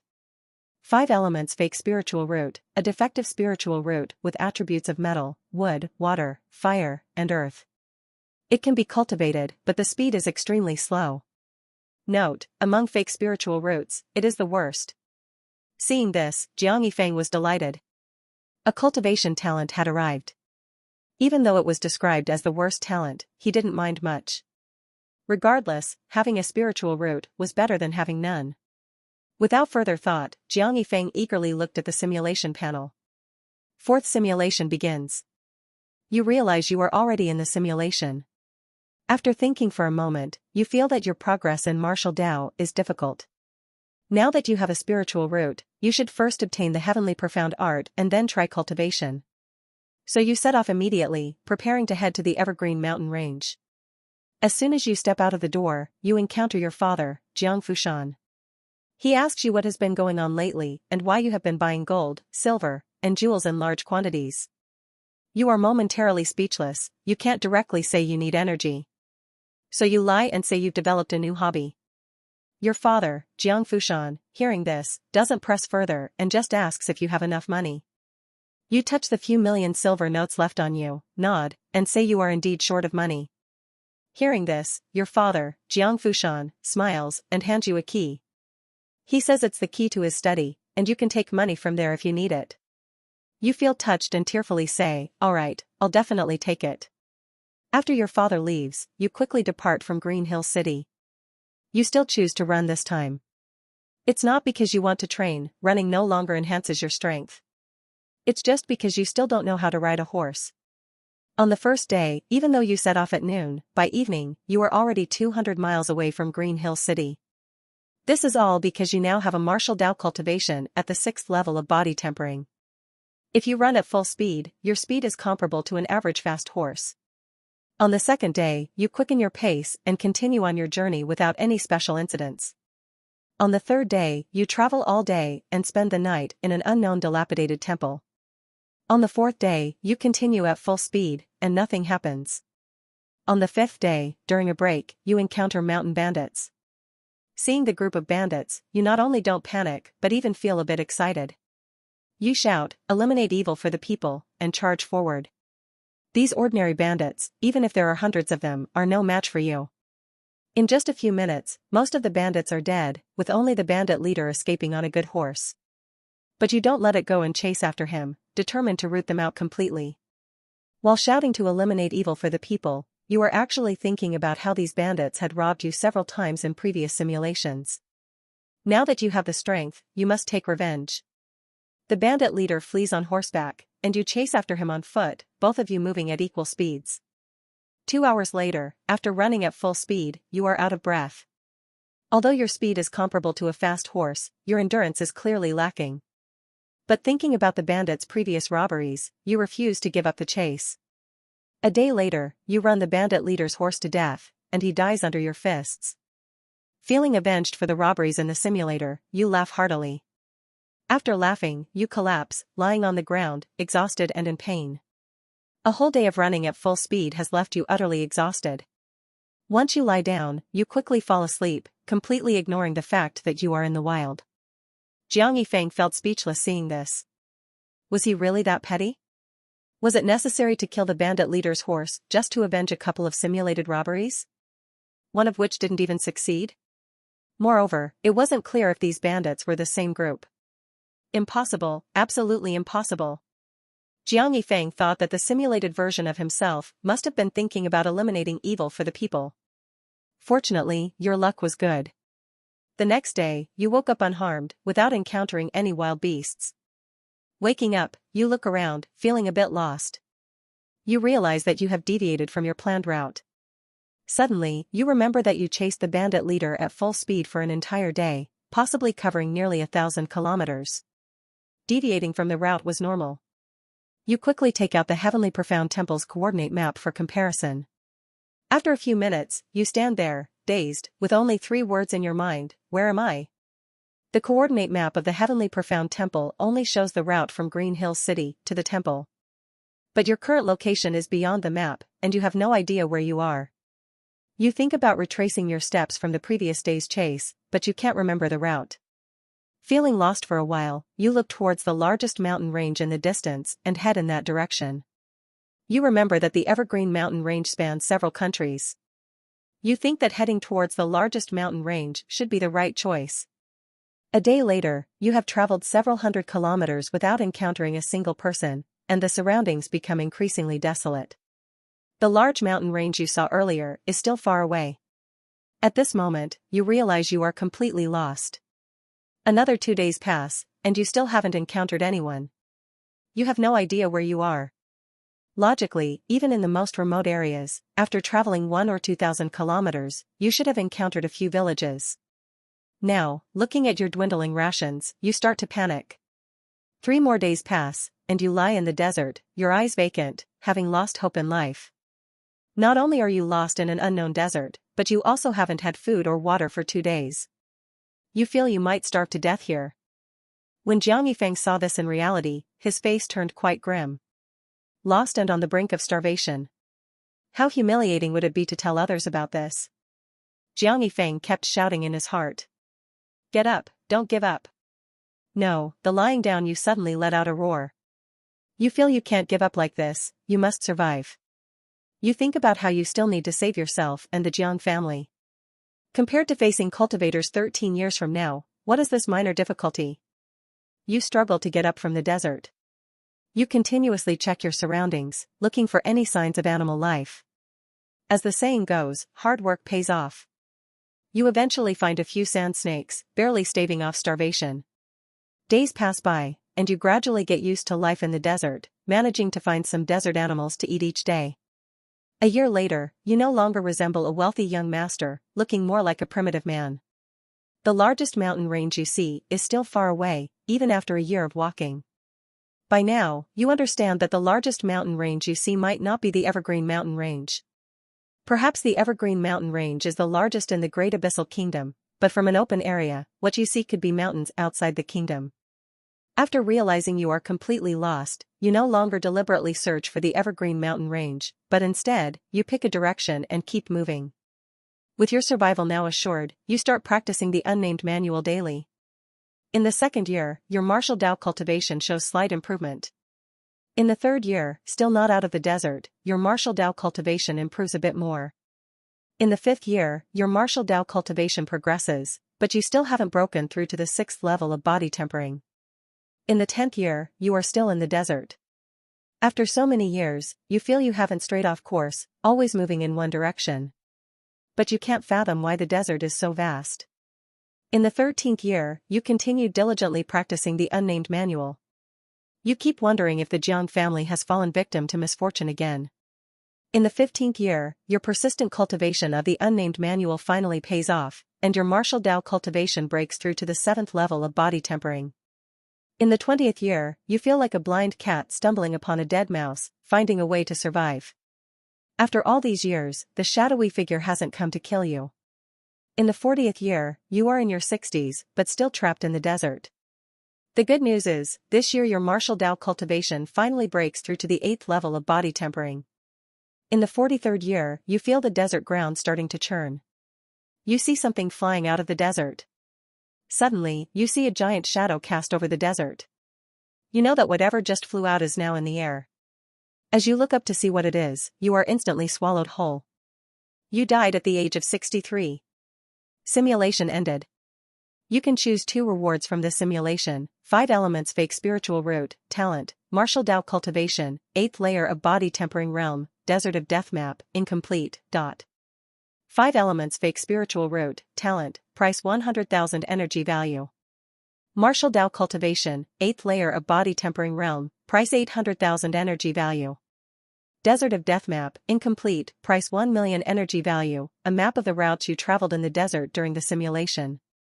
This simulation completely deviated from the initial plan. Originally, with the talent for cultivation, the plan was to go to the Evergreen Mountain Range to obtain a cultivation technique and start cultivating. But due to chasing bandits and getting lost, you ended up spending your entire life in the desert. Whether the outcome is good or bad is hard to say. Although you didn't start cultivating, you did live a long time this time. Even if you hadn't been swallowed by that giant shadow in the end, you might have died of old age soon anyway. Jiang Yifeng thought this could be considered as avoiding the shadowy cultivator. Perhaps this was also a way to live by hiding. As for the giant shadow that appeared at the end, you couldn't even see its face before it killed you, clearly something extraordinary. Jiang Yifeng couldn't figure out what it was and didn't dwell on it. For now, he just kept it in mind since it posed no immediate threat to his real self. Jiang Yifeng was quite interested in all 3 simulation rewards this time. 5 elements fake spiritual root, talent, is a must-have for cultivation, no doubt about it. Even if it's described as the worst spiritual root, it's still the foundation for cultivation. Although martial Dao is confirmed to be strong, this simulation showed that martial Dao is really hard to improve. It took 40 years to advance just 2 minor realms. And that's just the beginning. If you reach higher levels, it will take even more time. So Jiang Yifeng felt that cultivation was still necessary. Even if cultivation is difficult, it can extend your lifespan. A longer lifespan means more time in the simulator to practice. The second reward, martial Dao cultivation, 8th layer of body tempering realm, was also hard to give up. It took 40 years to achieve. Not taking it would be wasting one or even multiple simulation attempts. As for the Desert of Death map, incomplete, its other uses are currently unknown. But from this simulation, it's clear that this map can help avoid the shadowy cultivator, allowing for a longer survival time. If you take this map, in future simulations, you can use it to hide and practice in the Desert of Death. The longer you survive in each simulation, the more your strength will naturally increase. In the long run, this choice is more cost-effective than directly choosing martial Dao cultivation. After all, it's better to have consistent meals than just one feast, and Jiang Yifeng understood this well. After much thought, Jiang Yifeng made his choice. I choose the 5 elements fake spiritual route and the Desert of Death map. Besides the must-have cultivation talent. Ding, congratulations to the host for obtaining the 5 elements fake spiritual route, deducting 100,000 energy value, remaining energy value, 85, 065, 000. Ding, obtained the Desert of Death map, incomplete, deducting 1 million energy value, remaining energy value, 84, 065, 000. As soon as the simulator's electronic voice finished, an incomplete map appeared in Jiang Yifeng's hand. As for the 5 elements fake spiritual route, Jiang Yifeng didn't feel anything. Maybe it will only be noticeable once he starts cultivating. Jiang Yifeng glanced at his energy value again. He hadn't spent much, there was still plenty left, more than he could use. Since that was the case, there was no need to rush Jiang Dafu to speed up the acquisition of gold and silver treasures. Knock, knock, knock. Fenger, are you there? Just as Jiang Yifeng was still staring at the Desert of Death map, a knock and a call came from outside the door. Hearing the voice, Jiang Yifeng knew it was his father, Jiang Fushan. My old man is here to give me money. Jiang Yifeng muttered to himself. It seemed like this had happened in the simulator before, where he ran into his father on his way out. Then his father asked why he was acquiring gold and silver treasures and eventually gave him the key to the study where the silver notes were kept. Without hesitation, Jiang Yifeng casually put away the Desert of Death map and cheerfully went to open the door for Jiang Fushan. As expected, things unfolded just as Jiang Yifeng had anticipated. After leaving the key to the study where the silver notes were kept with Jiang Yifeng, Jiang Fushan hurriedly departed, claiming he had business to attend to. Watching him leave, Jiang Yifeng felt a sudden pang of sadness. Jiang Fushan had always doted on him excessively. Whatever Jiang Yifeng wanted, as long as Jiang Fushan could provide it, he would find a way to get it for him. Yet, ever since he transmigrated here, Jiang Yifeng had never really cared about this convenient father of his. He only knew that his father was often busy outside, but he never considered how exhausting it might be or whether he faced any dangers. Previously, Jiang Yifeng might not have thought much about it, but after several simulations, he knew that the world outside was far from peaceful. In every simulation, he encountered mountain bandits as soon as he left Green Hill City. So, could his father, who was out all year round, have never encountered them? Thinking about this, Jiang Yifeng's eyes grew moist. Damn mountain bandits, they must be eradicated. Finally, Jiang Yifeng made a decision to eliminate the bandits. He couldn't do much to help his father, but he could at least make it safer for him outside. Although this decision was partly driven by personal grievances, it was mostly for his father's safety. Yes, that's right, just like that. Jiang Yifeng took the key Jiang Fushan had given him and retrieved a pile of silver notes from the study. Then, he headed straight to the Wu family martial arts school. He stated his purpose directly, hoping that Wu Yudao would lead the effort to eradicate the bandits. After all, he had witnessed Wu Yudao's strength in the simulator. As long as Wu Yudao took the lead and gathered some other skilled fighters, those mountain bandits wouldn't stand a chance. Wu Yudao was about to refuse when Jiang Yifeng threw a large pile of silver notes at him. And just like that, the matter was settled. From that day on, the Wu family martial arts school posted notices, offering high salaries to recruit experts skilled in martial arts. In less than 3 days, Wu Yudao led a large group out of Green Hill City to eliminate the bandits. Seeing this, Jiang Yifeng, who was secretly orchestrating everything, smiled and then swaggered into the Spring Blossom Pavilion to listen to music at the pleasure house. Eradicating the bandits was necessary, but he couldn't do it himself. It didn't fit his playboy persona. If money could solve the problem, why should he get his hands dirty? A few days passed in the blink of an eye. The simulator's usage count had refreshed today. Jiang Yifeng closed his door early and muttered, "Start simulation." Simulation count used, 1, remaining, 0. Drawing green talent costs 1000 energy value, drawing blue talent costs 100,000 energy value. Please choose. Draw blue talent. Ding, 100,000 energy value deducted. Drawing blue talent, remaining energy value. Congratulations, you have obtained blue talent, perfect aim. Perfect aim, when engaging in intimate activities, your accuracy rate reaches an astonishing 100%. Seeing this talent, Jiang Yifeng was stunned. System, simulator, come out. This is consumer fraud. Jiang Yifeng couldn't help but vent. He had hoped to draw a better talent, but this? Was this even a talent? A blue talent, no less. What use was it? Ding, please view the talent rationally. This talent is extremely useful for those unable to conceive offspring. Why shouldn't it be considered a blue talent? Just as Jiang Yifeng finished venting, a sudden electronic voice sounded, startling him. He hadn't expected the simulator to actually respond. So, Jiang Yifeng quickly asked, "Simulator, can I draw talents multiple times? Deduct more energy value if needed." Whether the simulator had a specific way of speaking or simply didn't want to respond, it didn't reply again. Seeing that the simulator really wasn't going to respond, Jiang Yifeng stopped talking and obediently looked at the simulation panel. Simulation 5 begins. You stare at the space in front of you, not seeing any simulation subtitles, realizing you have entered the simulation. In reality, you can always see the simulator's presence. So, you begin to think about how to act in this simulation. You realize this talent is useless, so you plan to follow your original plan and head to the Evergreen Mountain Range to obtain the cultivation technique. You repeatedly remind yourself not to get distracted this time and to obtain the cultivation technique first. On the first day, you quietly leave Green Hill City without alerting anyone. On the second day, you travel several hundred kilometers. Along the way, you see many places with traces of blood, indicating past battles. On the third day, you hear the sounds of fighting from a distance. You recognize it as a fight between ordinary people, posing no threat to you, so you don't avoid it. As you get closer, you discover it's Wu Yudeo's bandit eradication team fighting the mountain bandits. You observe the battle and see that with Wu Yudao present, the bandits have no chance of resisting. So, you quietly leave without intervening. On the 8th day, you arrive at the Evergreen Mountain Range and see the ruins.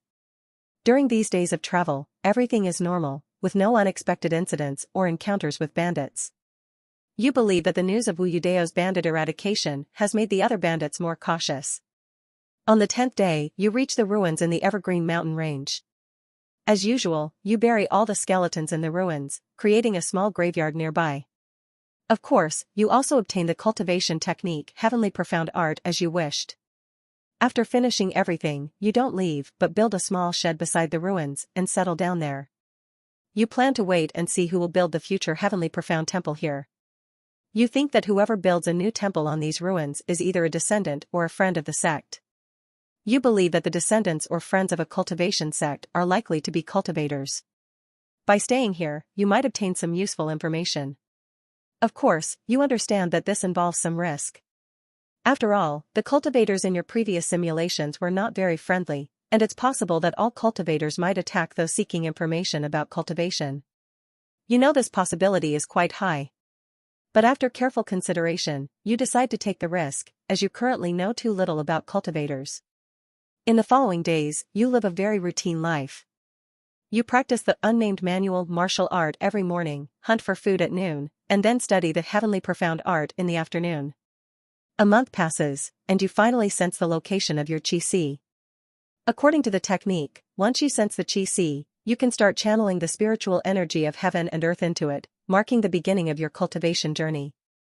You know this means the door to cultivation has opened for you, making you very excited. You eat an extra deer that day.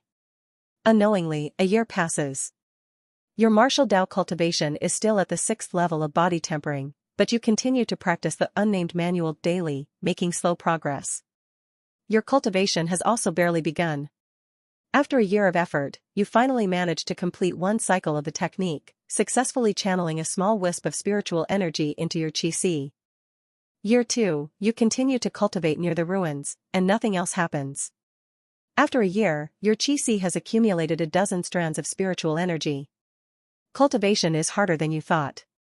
Even after successfully entering the path, absorbing spiritual energy into your qi is not easy. Most of your cultivation efforts have been in vain. You know that for highly talented geniuses, there is a chance to absorb a strand of spiritual energy into their qi with each cycle of their technique. For those with average talent, the success rate is about 50%. As for you, the chance of absorbing spiritual energy with each cycle is only a few percent. This slow cultivation speed makes you realize once again how poor your talent is. The fake spiritual root truly lives up to its name. In the 3rd year, one day, a woman in white suddenly appears above the ruins. You can't tell how she appeared, as if she materialized out of thin air. You instantly understand that she must be a cultivator, and a very powerful one at that. You feel a bit uneasy. Previous simulations have given you a bad impression of cultivators, as every encounter ended in death. But to save yourself, you need to understand cultivators, so you muster the courage to approach. However, after walking for a long time, you find yourself still in the same spot, not having moved an inch closer. You realize that she doesn't want you to get near. You don't know her intentions, but since she only prevents you from approaching, you think she doesn't harbor ill will towards you.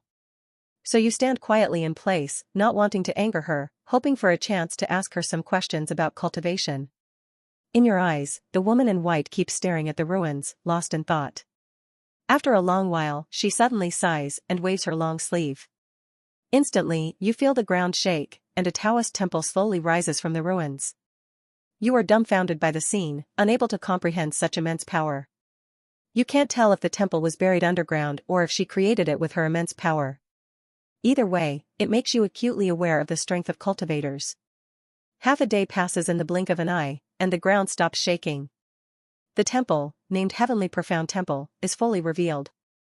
Before you can take a closer look, the woman in white suddenly appears beside you. She asks if you built the graveyard. You don't hide it and nod in affirmation. You figure she must be a friend or descendant of the sect that once stood here. Admitting it might earn you some goodwill. The woman in white stares at you for a long time, as if judging whether you're lying. After a while, she thanks you for burying her dear friend and offers to help you abolish her cultivation as a reward. You are startled. Is this how she repays kindness? You shake your head repeatedly, unwilling to give up your cultivation. The woman in white doesn't force you, but tells you that cultivating in this area will lead to certain death. You ask for the reason, but she just shakes her head, saying it's not something you should know.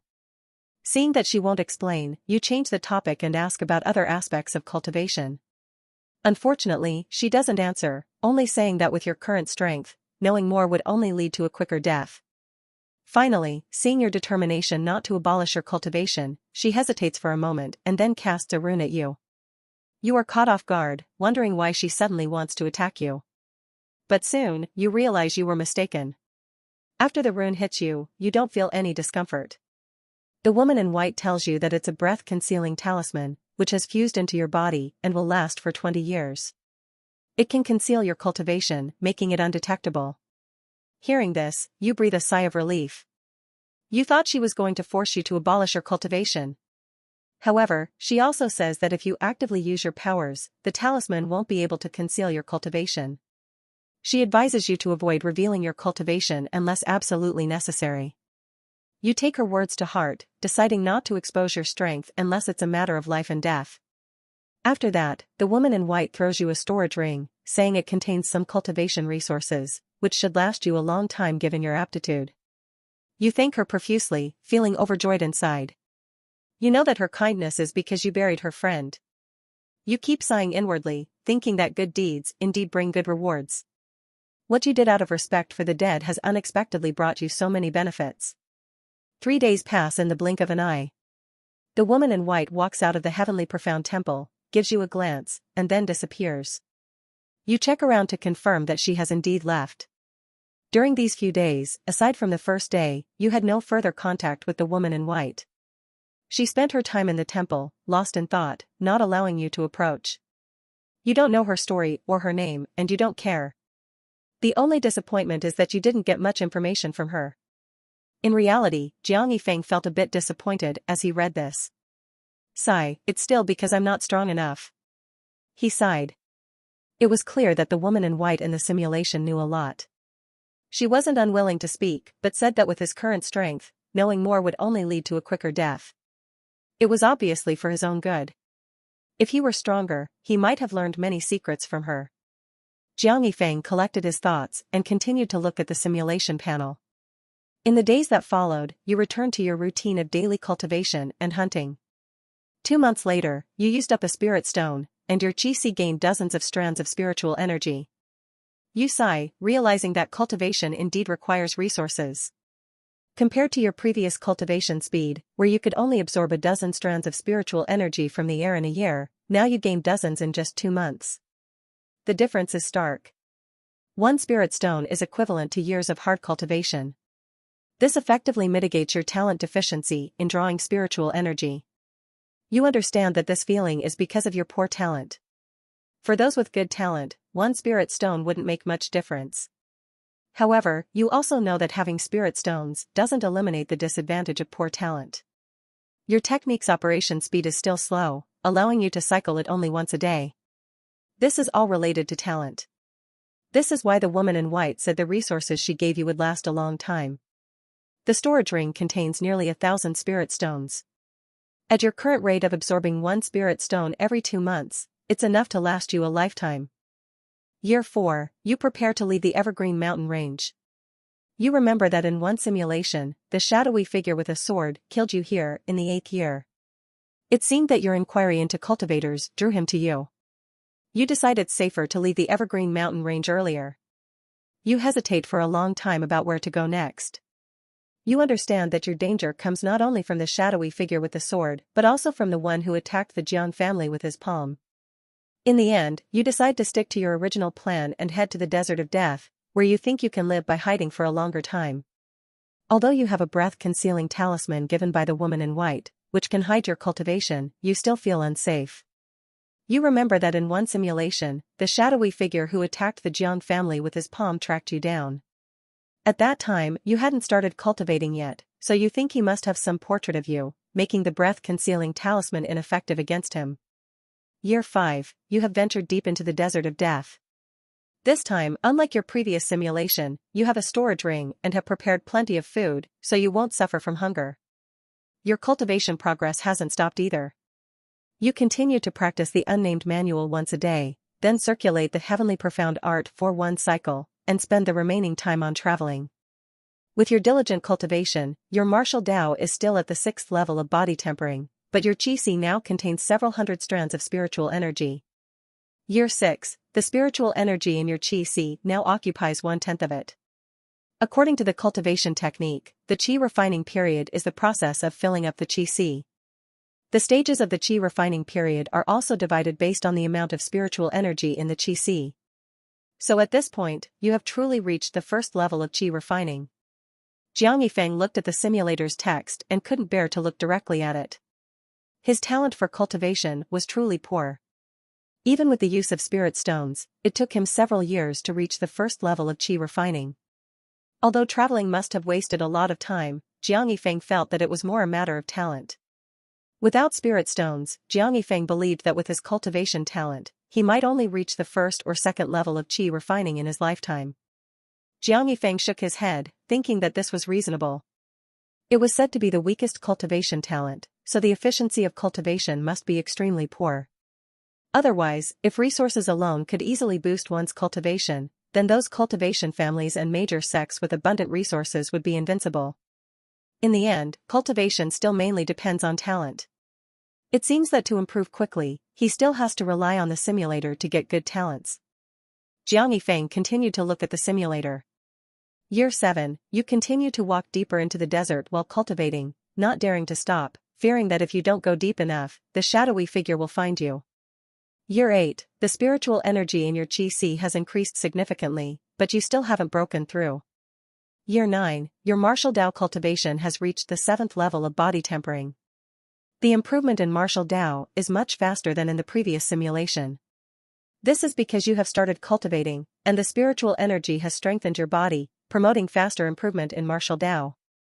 Year 10, you have reached the 2nd level of Qi refining and can now use some minor spells. Unfortunately, you don't have any techniques in this area. Year 11, everything is safe, and your cultivation steadily improves. Year 14, this year, you have made great progress. Your martial Dao has reached the 8th level of body tempering, and your immortal Dao cultivation has reached the 3rd level of Qi refining. Year 15, you encounter a bit of trouble, facing a pack of wolves. Hundreds of sand wolves make you cautious. After several days of a tug-of-war, you finally turn them into your reserve food. You suffer some injuries as a result. You think you're safe after killing the wolf pack, but a few days later, you realize that this is just the beginning. The strong smell of blood on you continuously attracts various creatures in the desert to attack. This leaves you with no time for cultivation, and you spend every day in constant battle. One day, after killing an attacking beast, you suddenly feel the desert churning. You see a giant black python rushing towards you from afar. Your heart skips a beat, and you start running. But it's too late. The black python reaches you in an instant and swallows you whole. You died at the age of 35. This simulation has ended. You can choose 2 rewards from this simulation: perfect aim, talent, martial Dao cultivation, 8th layer of body tempering realm, immortal Dao cultivation, 3rd layer of Qi refining, heavenly profound art, immortal Dao mental cultivation method, spirit stones, 912 pieces, storage ring, 1, breath concealing talisman, 1. Perfect aim, talent, costs 100,000 energy value. Martial Dao cultivation, 8th layer of body tempering realm, costs 80,000 energy value. Immortal Dao cultivation, 3rd layer of Qi refining, costs 30,000 energy value.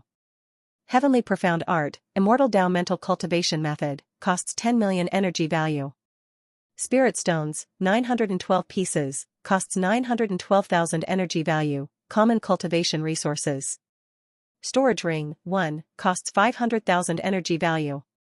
Breath concealing talisman, 1, costs 1 million energy value, a rune personally inscribed on you by a powerful figure, extracted by the simulator and turned into a jade talisman that can be worn at any time. Jiang Yifeng didn't expect that the desert of death, where he had previously lived by hiding for decades, would be so dangerous this time, and he didn't survive as long as he did while hiding outside. Clearly, the simulation where he survived for decades had an element of luck, as he happened to avoid the creatures in the desert during that time.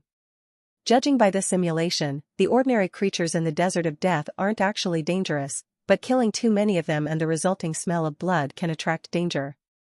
It seems that in future simulations, he can't go to the desert of death casually. Even if he does, he must avoid creating a bloody scent. Jiang Yifeng stopped thinking about it and looked at the rewards in the simulator. This time, the rewards were abundant, making him dizzy with excitement. Many of the rewards, such as spirit stones, storage rings, and breath-concealing talismans, were completely unexpected for Jiang Yifeng. He had never thought that these could be brought out of the simulator. Unfortunately, he could only choose 2.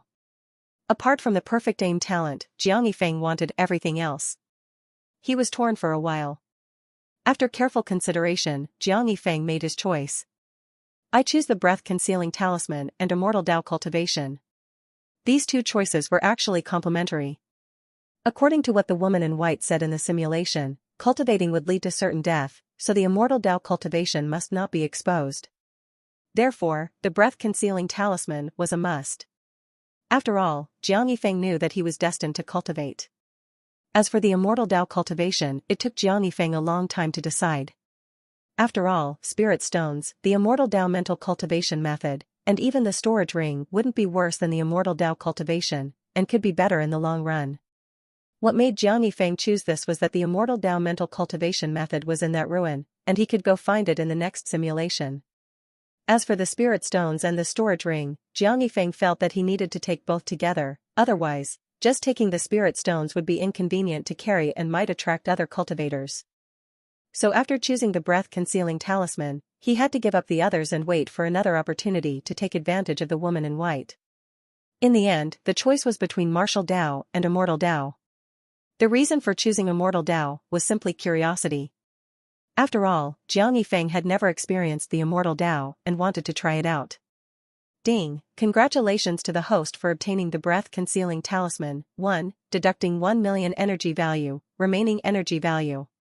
Ding, Immortal Dao cultivation, third layer of Qi refining, successfully extracted, deducting 30,000 energy value, remaining energy value. As soon as he made his choice, a jade talisman appeared in Jiang Yifeng's hand. He examined it carefully but couldn't discern its secrets, so he decided to keep it close to him. After all, this was something that concerned his own safety. At the same time, Jiang Yifeng felt some changes happening in his body. He sensed that there seemed to be strands of energy flowing within him. Gradually, he became aware of the existence of his Qi Si, where a large amount of spiritual energy was constantly swaying. At this moment, Jiang Yifeng understood that the simulator was extracting Immortal Dao cultivation for him. Bang! Jiang Yifeng suddenly felt as if a switch had been flipped in his body, and his physical strength was continuously increasing.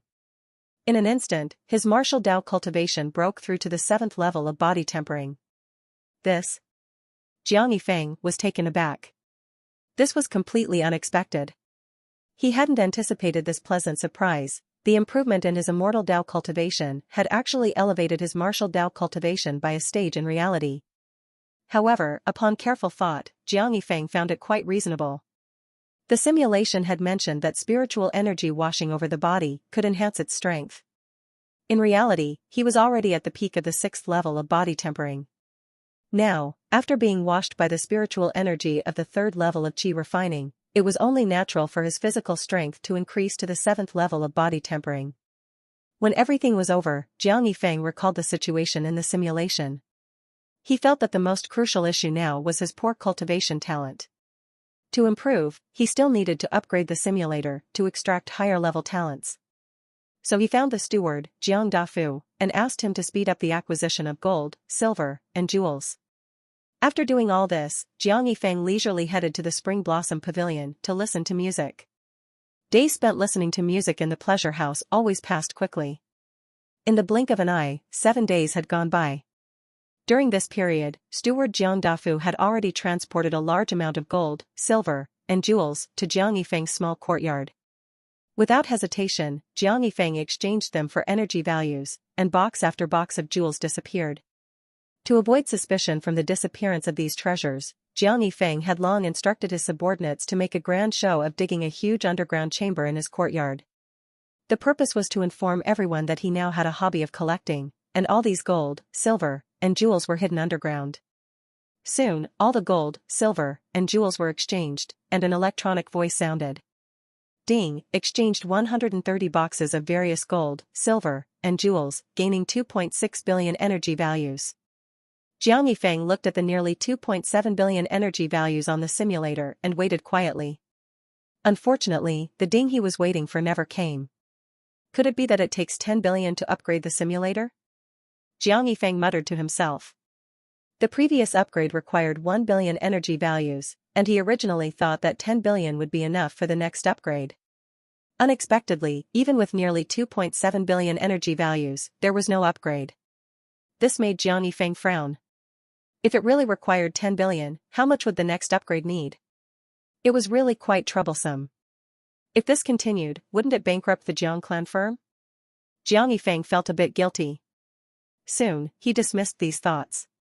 It's just a firm, no big deal. Once he became invincible, he could have whatever he wanted. Since the simulator couldn't be upgraded, Jiang Yifeng decided not to simulate for the time being. After all, simulation attempts could be stored up to 3 times. He might as well save them. Perhaps by the time he had 3 attempts, he would have enough energy to upgrade the simulator. Day by day, Jiang Yifeng noticed that ever since he accelerated the acquisition of gold, silver, and jewels to gain energy, his father, Jiang Fushan, seemed to be getting busier. Jiang Yifeng understood that his actions might have somewhat affected the firm. However, his father didn't say anything but worked even harder to earn money and make up for the losses he had caused. Seeing his father like this, Jiang Yifeng silently cheered for his old man. Keep it up. Then he walked into the Spring Blossom Pavilion to listen to music. Jiang Yifeng felt quite helpless. His persona was like this: if he suddenly changed and became diligent, wouldn't it be dangerous if someone with ill intentions found out? After all, he didn't know if the cultivator targeting the Jiang family was constantly watching them. For the safety of himself and the Jiang family, he had to listen to music every day. Really, Jiang Yifeng felt quite innocent. In the blink of an eye, another 2 weeks passed. During this period, Jiang Yifeng exchanged a large amount of energy values, and now the total energy value was close to 8 billion, still a bit short of 10 billion. The simulator still hadn't upgraded. Unfortunately, the simulation attempts had accumulated to 3 times. Jiang Yifeng knew he couldn't wait for the simulator to upgrade. So he returned to his room and silently said, "Start simulation." Consumed 1 simulation attempt, 2 attempts remaining. Extracting green talent costs 1,000 energy values, extracting blue talent costs 100,000 energy values, please choose extraction. Extract blue talent. Ding, deducted 100,000 energy values, extracting blue talent, remaining energy values, 7.9 billion. Congratulations, you have obtained blue talent, human bomb. Human bomb, upon your death, a violent explosion will occur, ensuring that the person who wants your life won't escape unscathed. Huh. Jiang Yifeng laughed in exasperation at this talent. Could this violent explosion kill a powerful cultivator? Jiang Yifeng thought it was impossible. After all, the talent only said they wouldn't escape unscathed, which probably just meant they would be in a sorry state. In the end, its only function was to ensure that even in death, he wouldn't leave a complete corpse. It was simply beyond ridicule. Fortunately, Jiang Yifeng had already planned this simulation and didn't have high hopes for the talent. So he looked at the simulation text. Simulation 6 begins. You survey your surroundings and realize you have entered the simulation. You quietly leave Green Hill City alone. 5 days later, you arrive at the ruins in the Evergreen Mountain Range. Upon arrival, you bury all the bones and erect tombs, and obtain the immortal Dao mental cultivation method, Heavenly Profound Art. This time, you have a little scheme. To please the white-clothed woman who will appear later, you even erect a delicate tombstone for each grave. After finishing everything, you build a wooden hut next to the cemetery. Then you begin a daily life of cultivation and hunting. The first year passes uneventfully. The second year also passes without incident. In the third year, the white-clothed woman appears in the ruins. To be precise, it can no longer be called ruins. You, full of schemes, have long cleaned it up bright and tidy. The white-clothed woman looks around in confusion, wondering if she has come to the wrong place. Finally, she looks at the well-maintained cemetery and the small wooden hut beside it where you reside. This time, the white-clothed woman doesn't start by dazing in the ruins, but instantly appears before you. Before you can react, she grabs your wrist. You feel a strong spiritual energy rushing into your meridians, directly reaching your chi.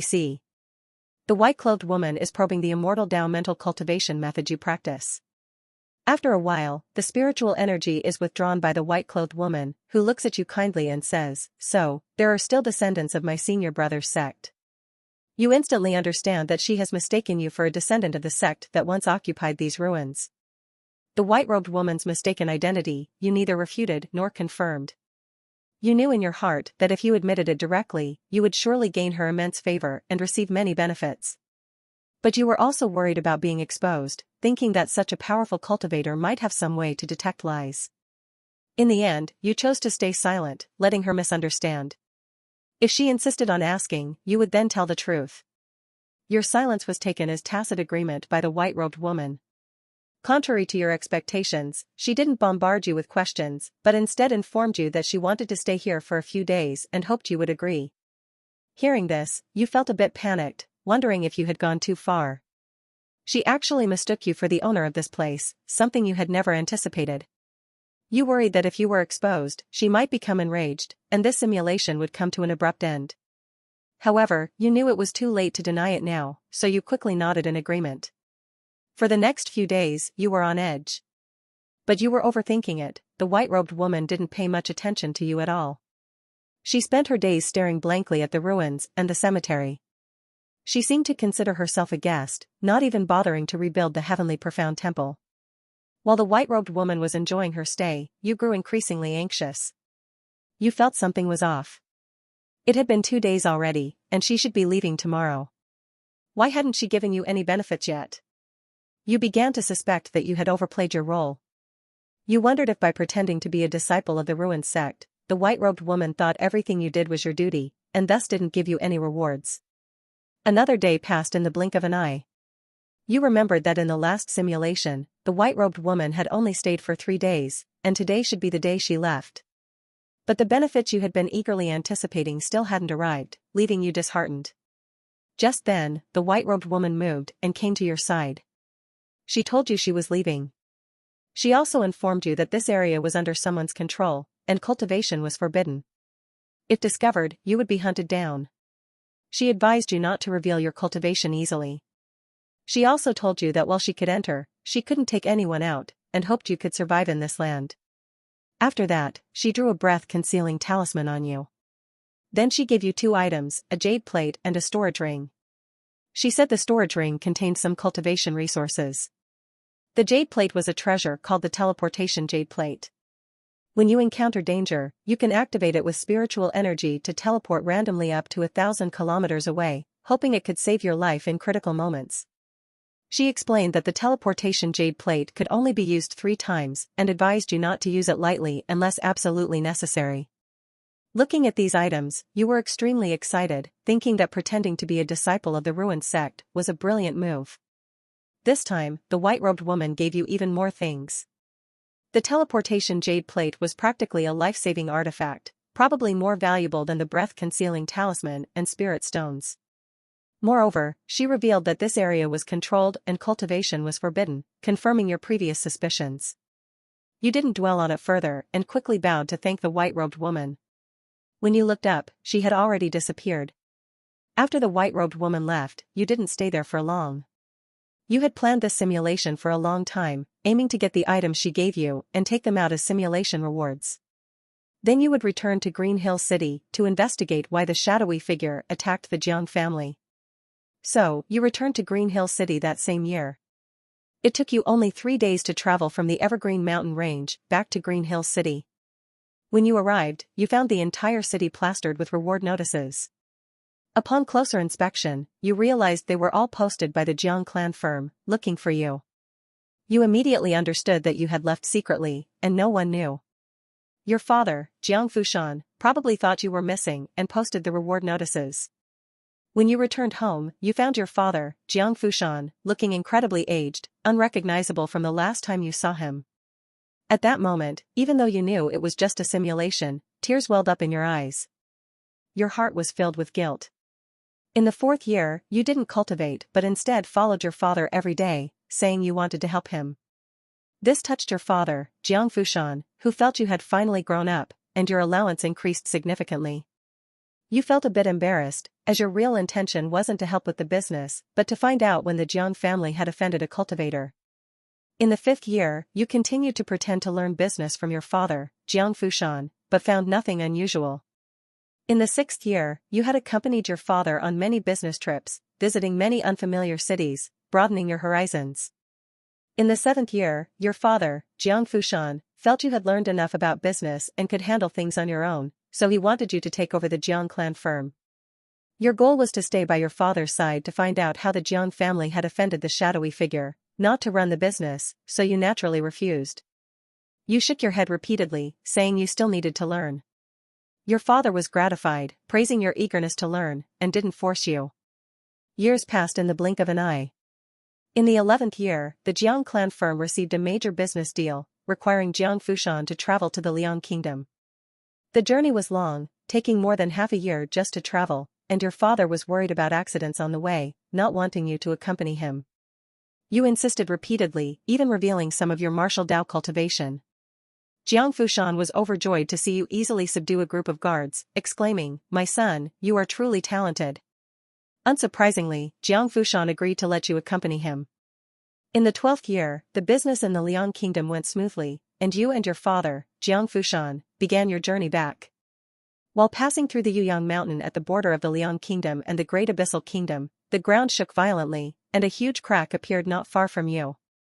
Unable to slow down in time, your entire group fell into the crack. With only the 3rd level of qi refining and the 7th level of body tempering in martial Dao, you couldn't fly and could only watch yourself fall. You didn't know how long it took, but with a thud, you hit the ground. The impact knocked you unconscious. The excitement passed, and Jiang Yifeng looked at the remaining 2 simulation attempts. Instead of starting the simulation immediately, he went to find the butler, Jiang Dafu. He asked how long it would take for the next batch of gold and silver jewelry to arrive. Jiang Dafu hesitated for a long time before finally saying that the firm had been spending too much cash recently, making it difficult to turn around, and the next acquisition hadn't started yet. Jiang Yifeng was taken aback, realizing that this was definitely due to his recent large-scale purchases of gold and silver jewelry. He hadn't expected his actions to impact the Jiang clan firm's development so quickly. Thinking back, it was only natural that such a large cash flow would have an effect.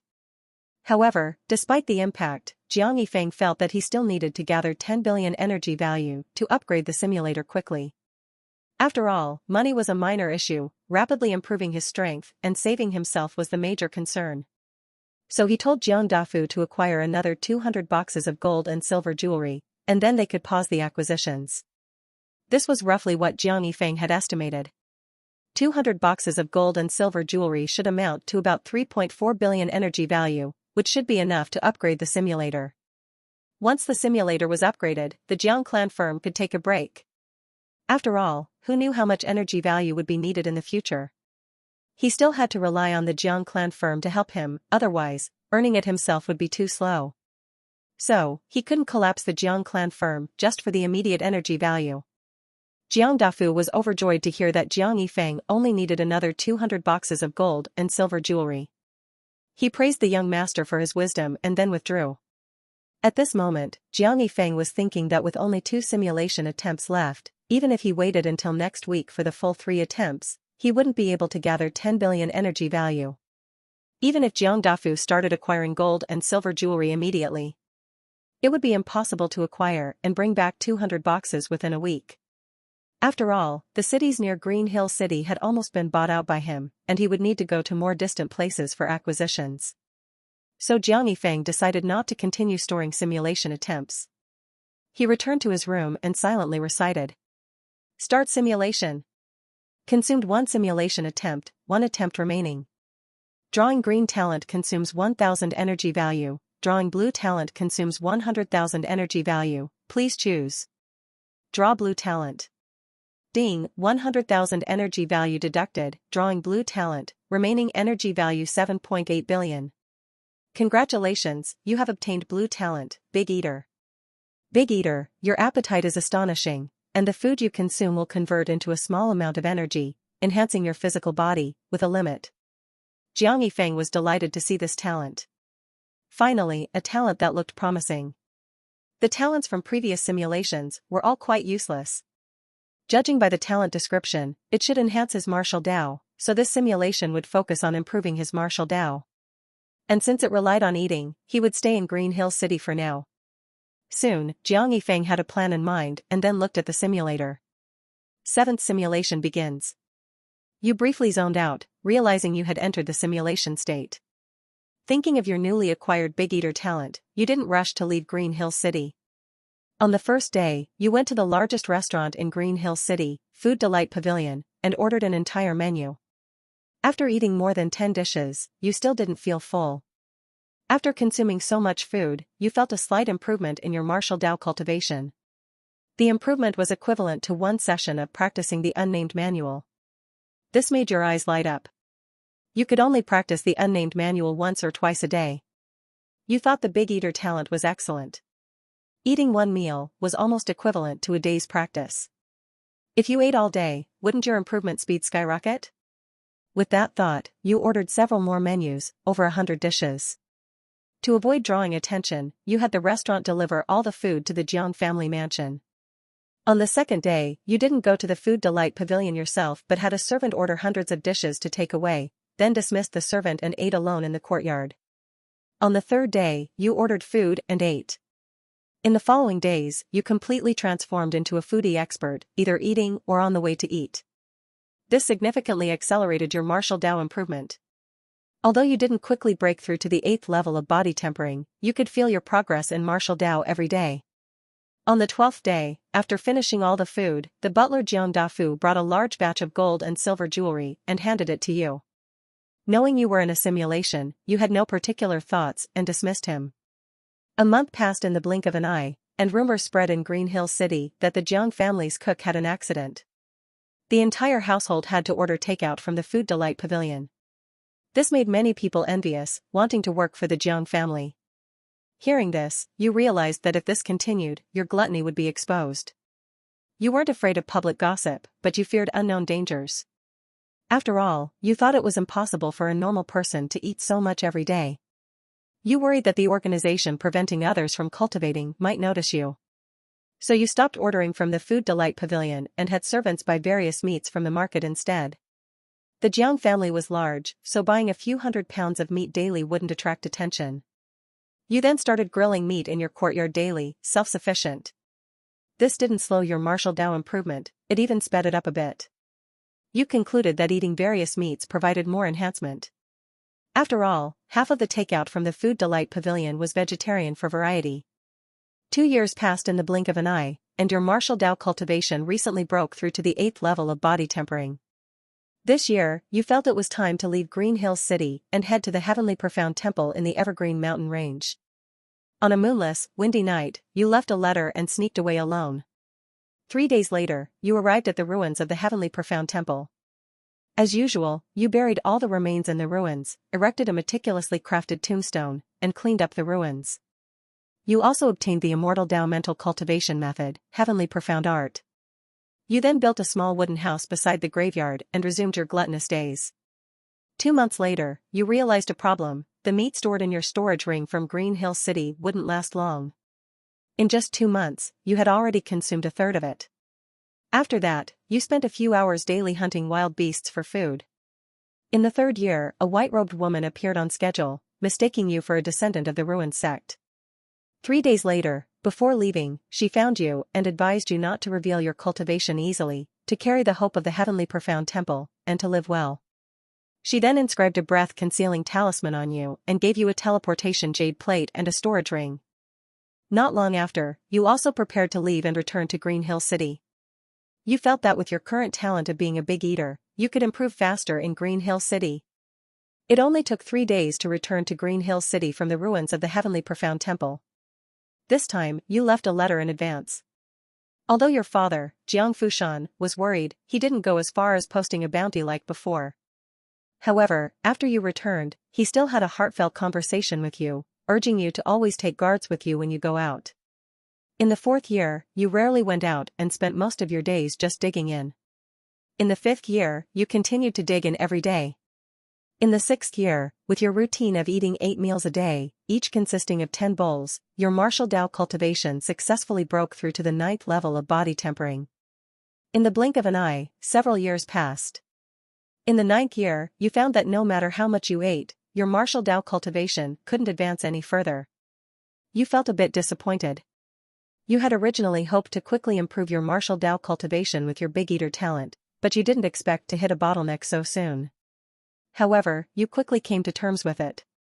After all, Big Eater was just a blue talent, its upper limit might not be that high. So, you tried practicing the unnamed manual once, and saw some slight improvement. This made you sigh in admiration. The unnamed manual was indeed impressive. You thought the only drawback of the unnamed manual was its slow progress. Of course, you only thought this in your heart. You knew it was slow, because you couldn't find the pills to complement your cultivation. In the 11th year, your father received an invitation to go to the Liang Kingdom for business talks. Upon hearing this, you remembered that in the 12th year, when your father returned, he would obtain an immortal fate, attracting the shadowy figures. So, you decided to stop your father from going to the Great Abyssal Kingdom, hoping to change the course of events. But your efforts were in vain. This business deal was too significant, and although your father, Jiang Fushan, doted on you, he didn't agree with your suggestion. He only gave you a large amount of silver notes to appease you. Unwilling to give up, you resorted to drastic measures, stabbing yourself in the chest and severely injuring yourself. Your father, Jiang Fushan, was thus forced to abandon the business trip to the Great Abyssal Kingdom. In the days that followed, your father stayed by your side, taking care of you as you recovered. In the blink of an eye, a year passed and your injuries healed. Your father had hardly gone out during this year, being tightly bound to the Jiang family mansion by you. In the 12th year, you suddenly sensed the ground shaking, and a massive crack appeared in the middle of Green Hill City. Everyone in the city fell into the crack. As you fell, your eyes widened in disbelief. This event was completely unexpected. You couldn't understand why what had happened at Yuyang Mountain on the border of the Great Abyssal Kingdom and Liang Kingdom was now happening in Green Hill City. With a thud, you hit the ground and lost consciousness. You didn't know how much time had passed, but when you woke up, you saw your father sitting cross-legged. A ball of light was merging into his body from above his head. You tried to approach him, but a light barrier blocked your way. 3 days passed in the blink of an eye, and a shadowy figure suddenly appeared, shouting, "How dare you seek the immortal Tao inheritance?" Then he struck a palm towards your father. You saw the light barrier flicker a few times. Your father looked at you anxiously, as if he wanted to say something. Before he could speak, your father, Jiang Fushan, was teleported away. The shadowy figure shouted, "You can't escape, I will find you." Then he glanced at you and struck a palm towards you. This time, you didn't plan to surrender. You quickly activated the teleportation jade plate and vanished instantly. In the blink of an eye, you appeared in a city 1,000 miles away. Your sudden appearance startled the townsfolk. For a moment, the vendors and passers-by all looked at you, and some even knelt down, calling you a deity. But you didn't notice any of this, you only felt dizzy and unsteady. You guessed this was a side effect of the rapid teleportation. Suddenly, you stumbled, and a nearby vendor in black cloth quickly came over to support you. Just as you were about to thank him, you saw the vendor smile mysteriously. You immediately felt something pierce through your heart. Your consciousness began to fade, and you vaguely heard the vendor say, "What luck. I didn't expect to find a local cultivator and score a kill." You died at the age of 32. This simulation has ended. You can choose 2 rewards from this simulation: Big Eater, Talent, Heavenly Profound Art, Immortal Tao Mental Cultivation Method, Martial Tao Cultivation, Body Tempering Perfection, Spirit Stones, 2,000 pieces. Big Eater, Talent, Price 100,000 Energy Value. Heavenly Profound Art, Immortal Tao Mental Cultivation Method, Price 10 million Energy Value. Martial Tao Cultivation, Body Tempering Perfection, Price 100,000 Energy Value. Spirit Stones, 2,000 pieces, Price 2 million Energy Value. Jiang Yifeng stared at the text on the simulator, feeling a bit lost. He had thought that by stopping his father from going to the Great Abyssal Kingdom in the simulation, they wouldn't obtain the immortal Tao inheritance, thus avoiding the Jiang family's crisis. He never expected that the immortal Tao inheritance could change locations. Jiang Yifeng couldn't understand the principle behind it. But he had a general idea that the immortal Tao inheritance was targeting his father. There was no way to avoid it. As long as the time came, the inheritance would find his father, Jiang Fushan, no matter where he was. "It seems my father has deeper secrets," Jiang Yifeng muttered to himself. He didn't plan to delve into it now, but it made him feel a bit troubled. He had originally wanted to change his father's movements to avoid the shadowy figure and extend the simulation time to improve his cultivation. Now it seemed that path was not feasible. Besides, there was another point in this simulation that made Jiang Yifeng feel a bit scared. That was the black-clothed vendor who attacked him at the end. According to the simulation, ordinary people were shocked and even worshipped him as a deity when they saw him appear out of thin air through teleportation. But the black-clothed vendor attacked him, so he couldn't be an ordinary person. Especially the last sentence, "scored a kill." The more he thought about it, the more terrifying it became. Jiang Yifeng realized that those who obstructed others from cultivating or even investigated cultivation matters might not be just 1 or 2 people but a large organization. This organization might have already infiltrated the grassroots, hiding among the masses. Jiang Yifeng thought that there might be such people hiding in Green Hill City as well. Thinking back to the second simulation, he had been killed after searching for cultivators for several years. He was indeed lucky. Of course, it could also be that this organization didn't kill those who sought immortality, but those who were close to becoming cultivators. For example, in that simulation, he was killed only when he approached the Heavenly Profound Temple. And there was indeed a white-robed woman, a cultivator, who had appeared there. Perhaps the organization had learned about the Heavenly Profound Temple's location shortly after the white-robed woman appeared. Thinking this way, Jiang Yifeng felt fortunate that in previous simulations, he had left after the white-robed woman departed. Otherwise, he might have died even earlier in those simulations. Jiang Yifeng shook his head, putting away all his thoughts. He felt that thinking too much now was useless. In the future, not showing any signs of cultivation in reality was fundamental to staying safe. He then turned his attention to the rewards from this simulation. Jiang Yifeng didn't hesitate much about the rewards this time. The Big Eater, talent, had reached its limit after perfecting his body, so there was no need to choose it again. He had long wanted to select the Heavenly Profound Art, Immortal Tao mental cultivation method, but there was no rush. The method was always there, and he could obtain it in any simulation, so he would choose it later when the opportunity arose. Quickly, Jiang Yifeng made his choice. I choose Spirit Stones, 2,000 pieces, and Martial Tao Cultivation, Body Refining Perfection. Ding, congratulations to the host for obtaining 2,000 Spirit Stones, deducting 20 million energy points, remaining energy value 7.8 billion. Martial Tao Cultivation, Body Refining Perfection, successfully extracted, deducting 100,000 energy points, remaining energy value 7.8 billion. Immediately, Jiang Yifeng felt a warm current pass through his body, with his bones making slight, crackling sounds. He understood that this was the simulator enhancing his martial Tao cultivation. The process involved a slight pain, but fortunately, it didn't last long. After the enhancement, Jiang Yifeng clenched his fists, clearly feeling that his strength had increased several times. He now just wanted to shout, "Who else?" Fortunately, he was rational enough to quickly control his impulse. With his cultivation in hand, Jiang Yifeng looked around but didn't find the spirit stones. He couldn't help but softly call out. Simulator, simulator, where are the spirit stones? Ding, the spirit stones have been placed in the host storage ring, please check. Upon hearing this, Jiang Yifeng hurriedly checked his storage ring. Sure enough, 2,000 spirit stones were piled up inside. With all rewards confirmed, Jiang Yifeng looked at the remaining simulation chance in the simulator, pondering whether to continue simulating. The simulator could store up to 3 simulation chances, with half a month left before reaching the limit. Could he gather enough energy points to upgrade the simulator during this time? Could the steward Jiang Dafu bring back 200 chests of gold and silver within half a month? Jiang Yifeng wasn't sure, but he decided to wait and see. After making his decision, Jiang Yifeng left the Jiang family mansion and headed towards the Spring Blossom Pavilion. The playboy persona was unshakable. However, as Jiang Yifeng walked down the street, he subconsciously observed the crowd. Especially those wearing black clothes, he even wanted to keep a few steps away from them. The days of listening to music at the pleasure house passed quickly. In the blink of an eye, half a month had passed.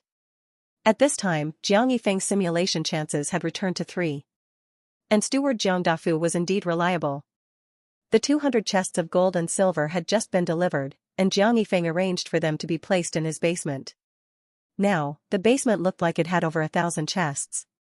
Of course, most of them were empty chests used by Jiang Yifeng to mislead others. Ignoring the empty chests, Jiang Yifeng placed his hand on the 200 chests containing gold and silver. He converted them one by one into energy points. As Jiang Yifeng converted them, the number of empty chests in the basement increased by 200. Ding, conversion successful, obtained 3.8 billion energy points, remaining energy value 12.6 billion. After a long while, Jiang Yifeng was a bit dazed. What was going on? 10 billion energy points still weren't enough to upgrade? Jiang Yifeng frowned, wondering if he had made a mistake somewhere. So he tried calling out in his mind, "Simulator upgrade?" Ding, detected that the host's strength is too low to meet the upgrade conditions. Solemn reminder to the host, the next upgrade condition for this simulator is, possess 1 billion energy points, and either Immortal Tao or Martial Tao cultivation must reach the second major realm. Damn it, why didn't you say so earlier? Jiang Yifeng was about to go crazy. He had been waiting for the simulator to upgrade, thinking he could draw a better talent and quickly enhance his strength. Now he was told that the energy points for the upgrade had long been sufficient, but he lacked the strength and realm. Wasn't this a joke? Jiang Yifeng's complaints received no response from the simulator. He shook his head helplessly. This might be the trouble of being wealthy. Clearly, the energy points were enough to upgrade the simulator. Now, the value had to be displayed with ellipses, but he was stuck at insufficient strength. The simulator probably didn't expect to be bound to such a wealthy host who didn't need to worry about energy points.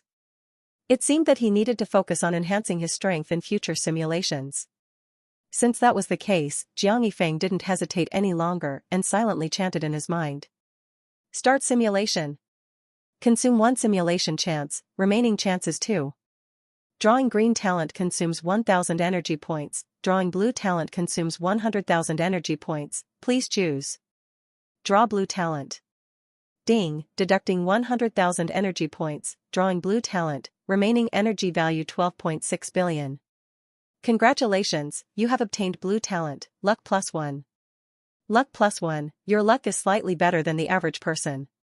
Looking at this luck-related talent, Jiang Yifeng couldn't tell if it was good or bad.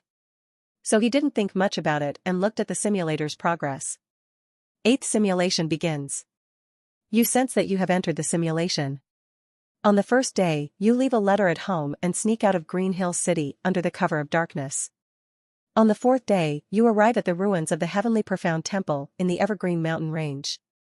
On the 5th day, you clean up the ruins, bury all the skeletons, and build a delicate cemetery. At the same time, you obtain the Immortal Tao mental cultivation method, Heavenly Profound Art. In the following days, you practice the unnamed cultivation method once a day, and spend the rest of your time either searching for food or fully cultivating the Heavenly Profound Art. In the first year, you consume 6 spirit stones, and your Immortal Tao cultivation improves. In the 2nd year, you consume another 6 spirit stones, feeling that you are close to reaching the 4th level of Qi refining. In the 3rd year, a white-robed woman suddenly arrives, mistaking you for a disciple of the ruined sect. 3 days later, when she leaves, she plans to leave you some life-saving items and resources. But she finds that you already have them, so she just waves her hand and says goodbye. After the white-robed woman leaves, you feel a bit frustrated, realizing you should have hidden your cultivation resources. You don't mind having 1 breath-concealing talisman and 1 teleportation jade plate, but not getting any spirit stones makes you a bit heartbroken. But there's nothing you can do about it now. This time, you plan to focus on improving your cultivation to meet the simulator upgrade conditions. Feeling unsafe here, you pack up and prepare to leave. As for where to go? You hesitate for a while. Based on your previous simulations, the shadowy figure who attacked the Jiang family wasn't specifically targeting you. Actually, with the breath-concealing talisman, as long as you don't expose your cultivation and your luck isn't too bad, you should be safe. But that's just your assumption, not yet verified. To be more cautious, you decide to head to the Desert of Death. It's the place where you survived the longest in multiple simulations.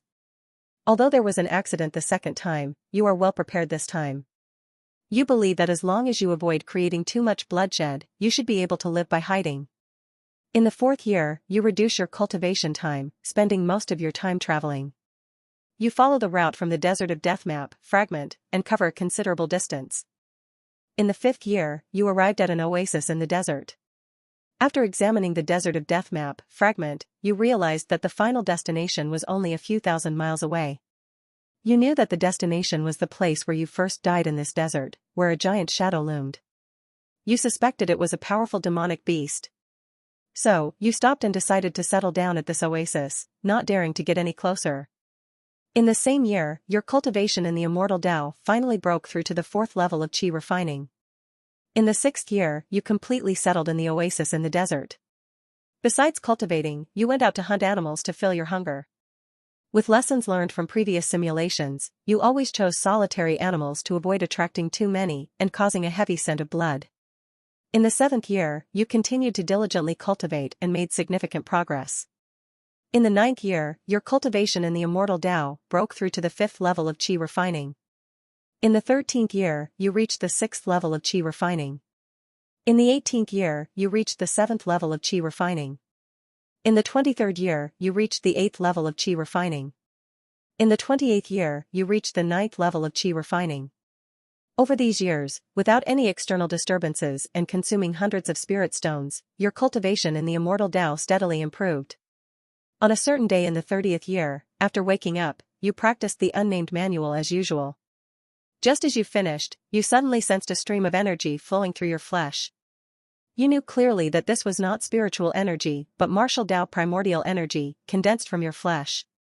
You didn't expect that by merely practicing the unnamed manual once a day, the martial Tao you were about to give up on would actually break through to the second major realm, the condensing core realm.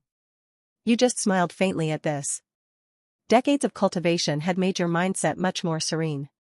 In the days that followed, you did not intensify your martial Tao cultivation, despite the breakthrough. Most of your time was still spent on cultivating the immortal Tao mental cultivation method, as you had spirit stone resources for the immortal Tao. However, you lacked the pills or the blood and essence of demonic beasts needed to enhance your physical body's vitality for martial Tao cultivation. You thought that there might be demonic beasts in this desert, like the giant shadow that devoured you in previous simulations, and that black giant python. But you wanted to simulate for a few more years and didn't dare to target them yet. Of course, you also considered using the extreme methods in the unnamed manual to cultivate martial Tao, but unfortunately, this required specific dangerous places. And you didn't know where such places were. In the 33rd year, you reached the peak of the Qi refining period. After reaching the peak of Qi refining, you needed to break through to foundation establishment to continue improving. The mental cultivation method of the heavenly profound art stated that the Qi sea must be filled, and the gathered Qi must condense into liquid to achieve foundation establishment. You understood that after reaching the peak of Qi refining, you needed to liquefy the spiritual energy to break through to the foundation establishment period.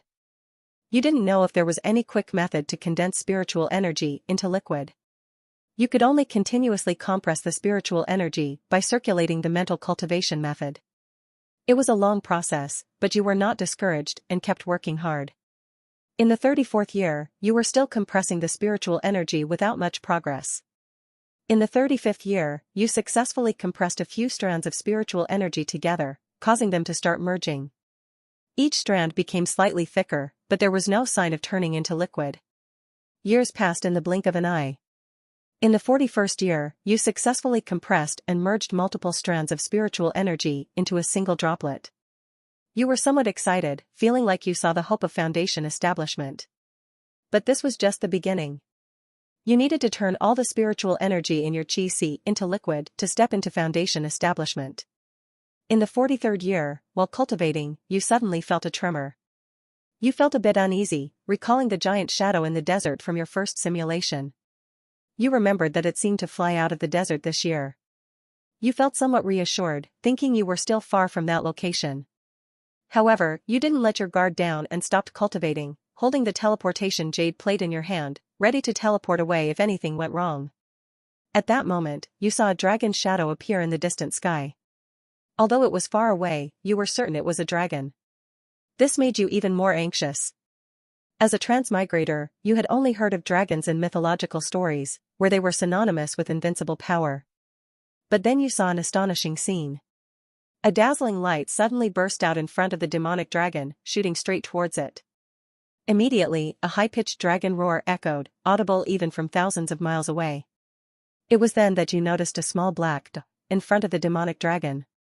Previously, due to the distance, you hadn't observed this detail. Now it seemed that the black dot was likely a person. You suddenly thought that perhaps a cultivator was fighting the demonic dragon? Time passed bit by bit as you watched the sky from afar. Your guess was soon confirmed. Indeed, someone was battling the demonic dragon. Their battlefield was gradually moving towards you. You could now clearly see the figure fighting. The person, clad in a green robe, was evenly matched with the demonic dragon, which seemed to be thousands of meters long. The figure felt inexplicably familiar, as if you had seen them before. But you had no time to ponder who this person was. The battle between the person and the dragon was terrifying. The intensity of the fight made you feel that if you got caught in it, you would surely die. Now that their battlefield was very close to you, you decided it was time to run. Without hesitation, you activated the teleportation jade plate and instantly disappeared from your original spot. When you reappeared, the scene before you almost made you wet your pants. You had been teleported right in front of the demonic dragon. The earth-colored demonic dragon was also stunned to see you appear, but it quickly spewed a mouthful of dragon flames towards you. In your panic, you tried to activate the teleportation jade plate again. But the after-effects of the previous teleportation made it difficult for you to gather chi to activate the teleportation array. Just as you thought this simulation was about to end, you suddenly heard a familiar voice, Fonger. Then you saw a familiar face appear in front of you, blocking the dragon flames. You didn't expect that the familiar figure in the green robe was actually your father, Jiang Fushan. So many years have passed, and you, at the 9th level of Qi refining, already have the appearance of a middle-aged man. However, your father, Jiang Fushan, looks unchanged. You know that this is because your father's cultivation level has reached a realm you can't comprehend. You have many questions in your heart, but clearly, now is not the time to ask. After blocking the dragon flames of the giant dragon, your father, Jiang Fushan, directly threw you far away. You feel yourself spinning rapidly in the air, but you don't feel any discomfort because you sense a gentle spiritual energy enveloping you. You understand that this must be a technique used by your father. At the same time, you hear your father shout, "Run, escape along the desert from this sealed land." As soon as he finished speaking, your father, Jiang Fushan, resumed his fierce battle with the earth-colored demonic dragon. By the time you land, you are already thousands of miles away. However, with your father Jiang Fushan's spiritual energy surrounding you, you are not injured when you hit the ground. You look back and can vaguely see the battle between your father and the demonic dragon. But you have no intention of staying to watch. You know that staying here would only be a burden to your father, Jiang Fushan. From your father Jiang Fushan's shout, you vaguely understand a few things. The sealed land he mentioned might be the area the white-robed woman said was controlled to prohibit cultivation. Your father said to escape along the desert, and you think that perhaps crossing the desert would mean leaving the area where cultivation is forbidden. Without hesitation, you start running towards the depths of the desert. In the blink of an eye, half a day has passed. With your full-speed sprint, you have already reached the place where the demonic dragon emerged. This is the same place where you died in the desert of death during your first simulation. Here, you can still see a massive crevice cave, and the surrounding sand hasn't filled it in. You look at the downward cave, and it feels like a voice in your heart is urging you to explore it. For a moment, you hesitate. You think about how you just ran for half a day, yet you haven't covered as much distance as your father's casual throw. If a powerful pursuer were to chase you, you feel you wouldn't be able to escape. You also recall the novels you read in your previous life, where demonic dragon lairs usually contain treasures. You think that encountering such an opportunity is rare, and knowing the demonic dragon is out, the lair shouldn't be too dangerous. The saying goes, fortune favors the bold, and you've already made up your mind. You think that if someone were to chase you, you wouldn't be able to escape anyway. So you might as well enter the demonic dragon's lair, to see if there are any treasures. In the end, you jump down into the crevice cave. The crevice cave is very deep, and it takes several tens of seconds before you land. Fortunately, you are no longer immortal. Although you can't fly yet, dissipating force in the air is easy for you, so you aren't injured from such a height. You look around at the scene. The bottom of the crevice cave, which is several thousand meters deep, isn't as dark as you imagined. Moreover, the underground area in this desert surprisingly has no sand or stones, it's all glittering gold. The sight dazzles you. The underground area is vast, and you carefully search around, hoping to find some treasures. After several tens of minutes, you discover that besides the countless gold and a large number of night pearls, there are no cultivation items here. If this were reality, such a vast amount of gold and night pearls would be immensely valuable to you, worth a fortune in energy value. But you clearly know that you are in a simulation, and these things are of no use to you. You sigh helplessly and prepare to leave, but returning to the desert above becomes a big problem. After several attempts at climbing, you give up and finally decide to use the teleportation array disc. As for where you will end up, you can only rely on luck. With a flash from the teleportation array disc, you disappear from your original spot. When you reappear, you find that you are not above the desert. But seeing the glittering golden walls, you realize you are still in the demonic dragon's lair. You are curious about this place since you didn't see it during your previous exploration of the underground lair. You wonder if this is the hidden treasure chamber of the demonic dragon. Thinking of this, you feel a bit excited and start scanning your surroundings. You find that this place seems small, like a secret chamber. Aside from the glittering gold, there is nothing else, not even an entrance or exit. However, in the center, there is a huge golden egg. Seeing this golden egg, the words dragon egg pop into your mind. Raise a dragon? You wipe the drool from the corner of your mouth, feeling conflicted. Not long after, you light a fire and place the dragon egg on a makeshift grill. You think this is only fair, the demonic dragon ate you once in the previous simulation, so now you eat its offspring to even the score. You consider yourself a magnanimous person, not holding grudges. A few minutes later, the dragon egg shows no signs of cooking. At this moment, you hear a loud dragon roar. Though you don't understand the meaning of the roar, you sense that the demonic dragon is returning. You frown and strike the dragon egg with a hammer. You think to yourself, whether it's cooked or not, you're determined to eat this dragon egg today. You start sucking through the crack you made. Meanwhile, the dragon roar outside echoes through the heavens, tinged with a hint of urgency. At this moment, you seem to understand that the demonic dragon has sensed someone tampering with its egg. Run? A thought of escape crosses your mind. But you quickly dismiss it. It's a dragon egg, after all. If you finish it, you believe it will significantly boost your strength. You speed up your sucking of the dragon egg while muttering, "Run? Forget it, I'll just wait for the next simulation." As you suck the dragon egg, you feel your body heating up, and the strength of your physical body noticeably increases. Condensing you on stage 2, condensing you on stage 3, your martial Tao is continuously improving. These are the benefits you expected. But besides these, there is another phenomenon that frightens you. You even consider stopping your consumption of the dragon egg. You see a large amount of golden dragon chi continuously flowing into your chi, but it neither merges with your spiritual energy nor transforms it into liquid.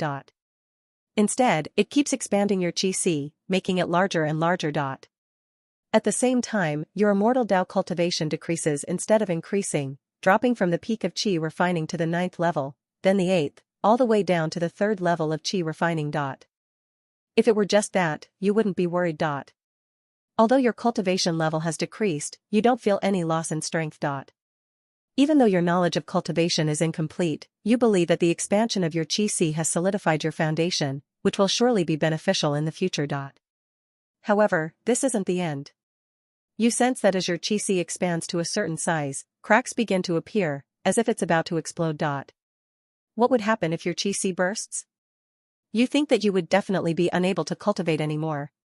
Now you face a choice: continue absorbing the dragon egg to enhance your martial cultivation and completely give up on cultivation. Or abandon the enhancement of martial cultivation to preserve your chance at cultivation. If this were reality, you would definitely stop absorbing the dragon egg immediately to save your chi, but since this is a simulation.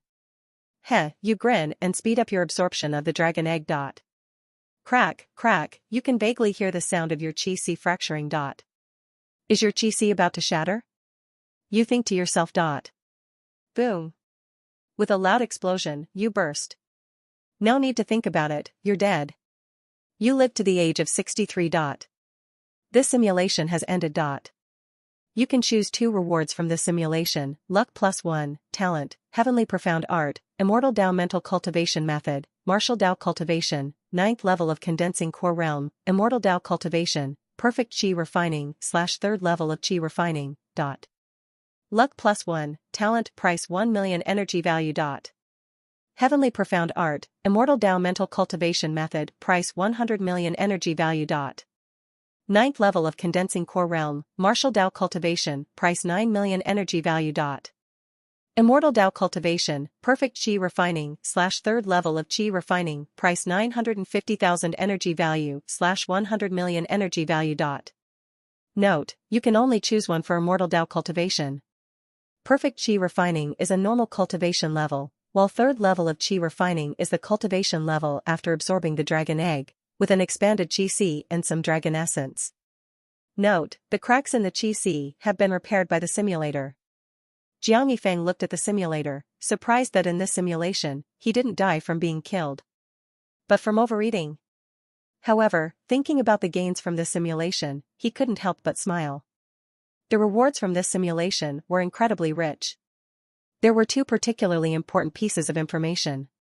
First, he learned that his father did not die in the event 13 years later. In fact, even 40 years later, he was able to fight a demonic dragon, indicating that he had become an extremely powerful cultivator. Second, he discovered a way to leave the so-called sealed land. According to his father Jiang Fushan in the simulation, crossing the desert of death might allow him to escape. Jiang Yifeng felt that in future simulations, he must find a way to leave here. Otherwise, the lack of resources for cultivation and the constant need to evade pursuit would hinder his progress. The rewards from this simulation were also unexpected. There were two options for immortal Dao cultivation. Although one was only at the third level of qi refining, Jiang Yifeng believed it was better than perfect qi refining. The simulator had indicated that this was the cultivation level after expanding the qi. Although Jiang Yifeng didn't know much about immortal Dao, he knew that a larger qi meant more spiritual energy storage and greater strength in the future. Moreover, this third level of qi refining cultivation even contained some dragon essence in the qi.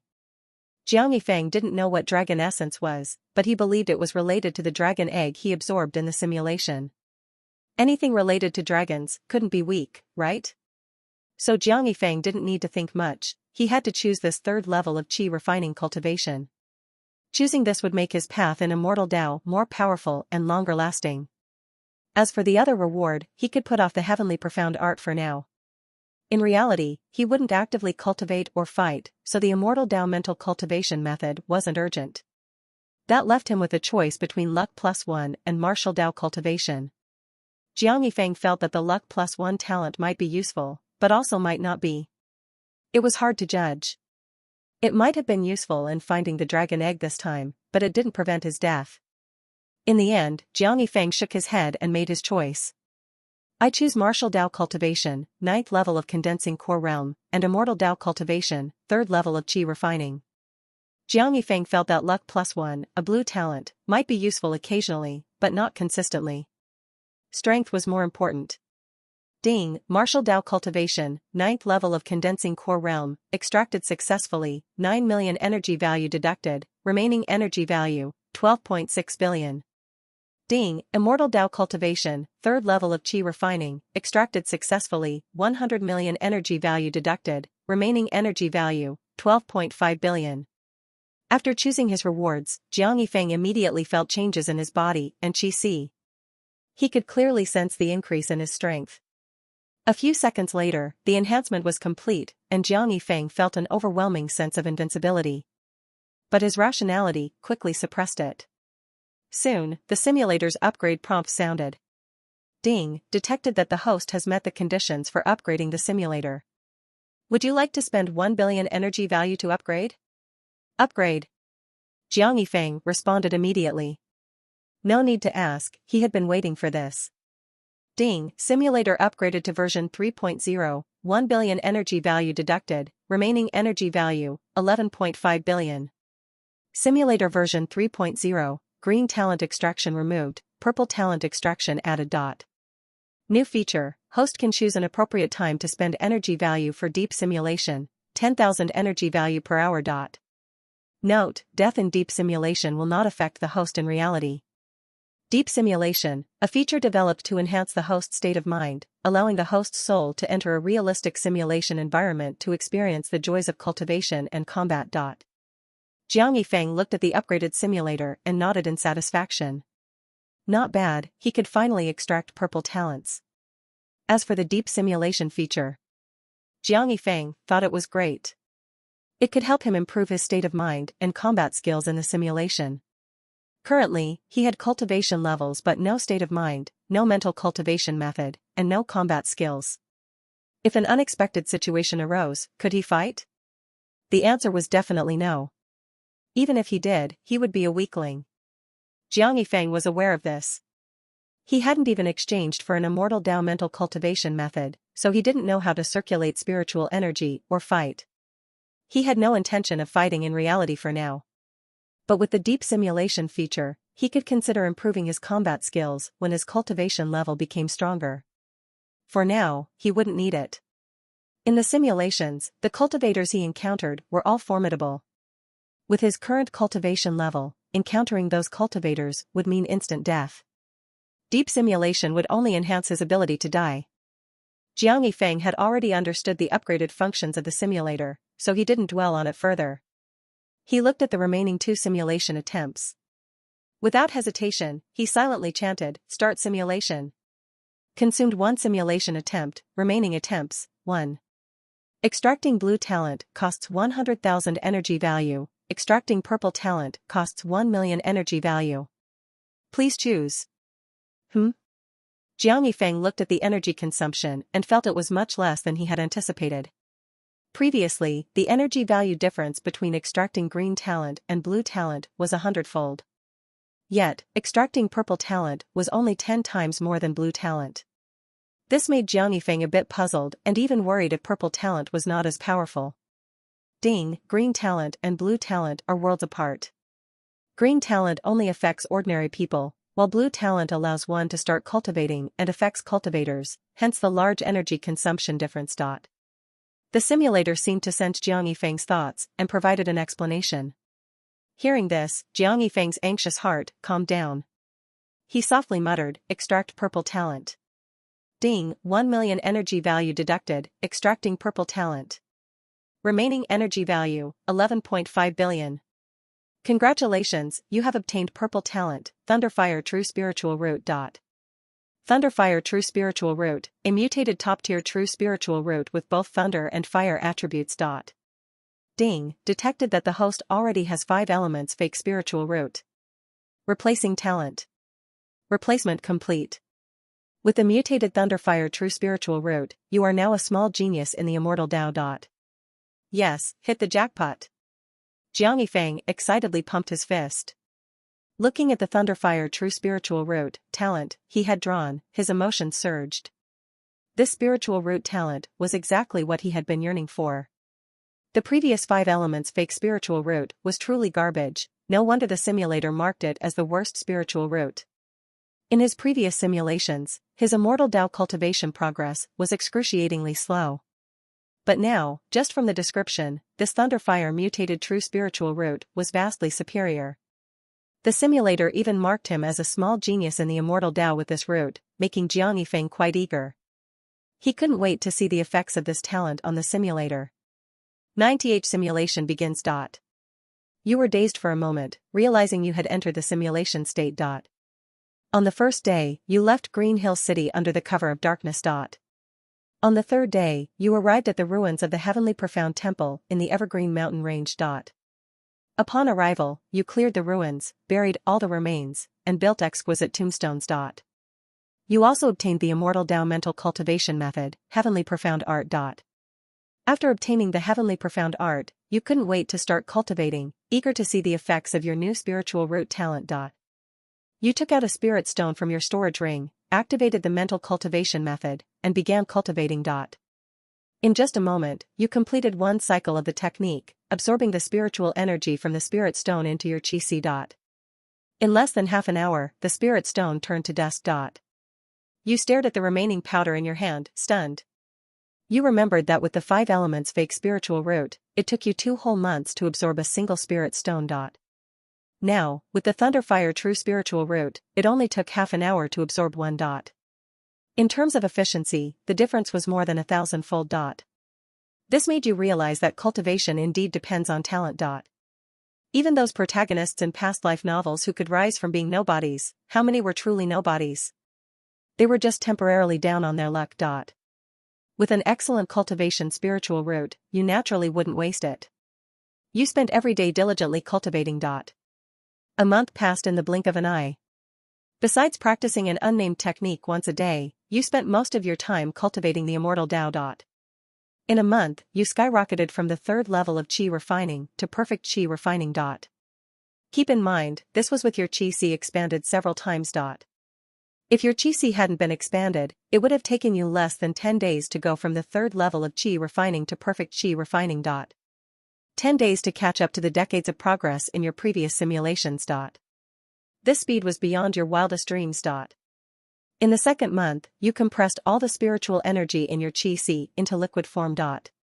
With good talent, foundation establishment was not a bottleneck for you. It took you just 1 month to break through and become a foundation establishment cultivator.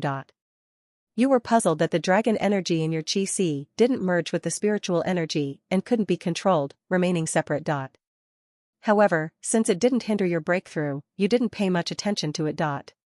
In the third month, you clearly felt that after reaching the foundation establishment stage, progress became more difficult.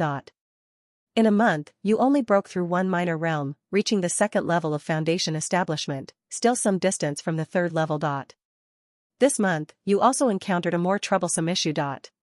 You ran out of spirit stones. With improved talent, your cultivation speed increased, but so did your resource consumption.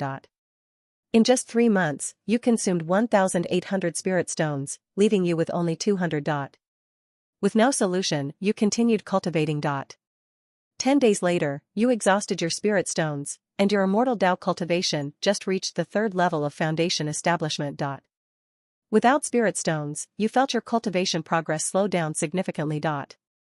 9 more months passed, making it a year since the simulation started.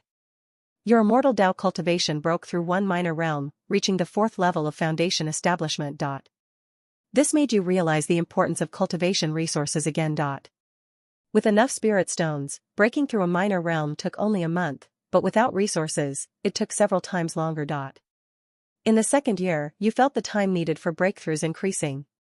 It took you a whole year to break through one minor realm, reaching the fifth level of foundation establishment. In the third year, you hid the teleportation jade plate, storage ring, and even the breath-concealing talisman early on. Based on your previous simulation experience, you worried that keeping these items on you would prevent you from taking advantage of the white-robed woman.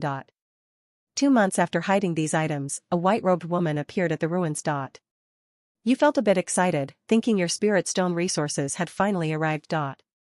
But on the surface, you pretended to be indifferent, acting as if you hadn't seen the white-robed woman.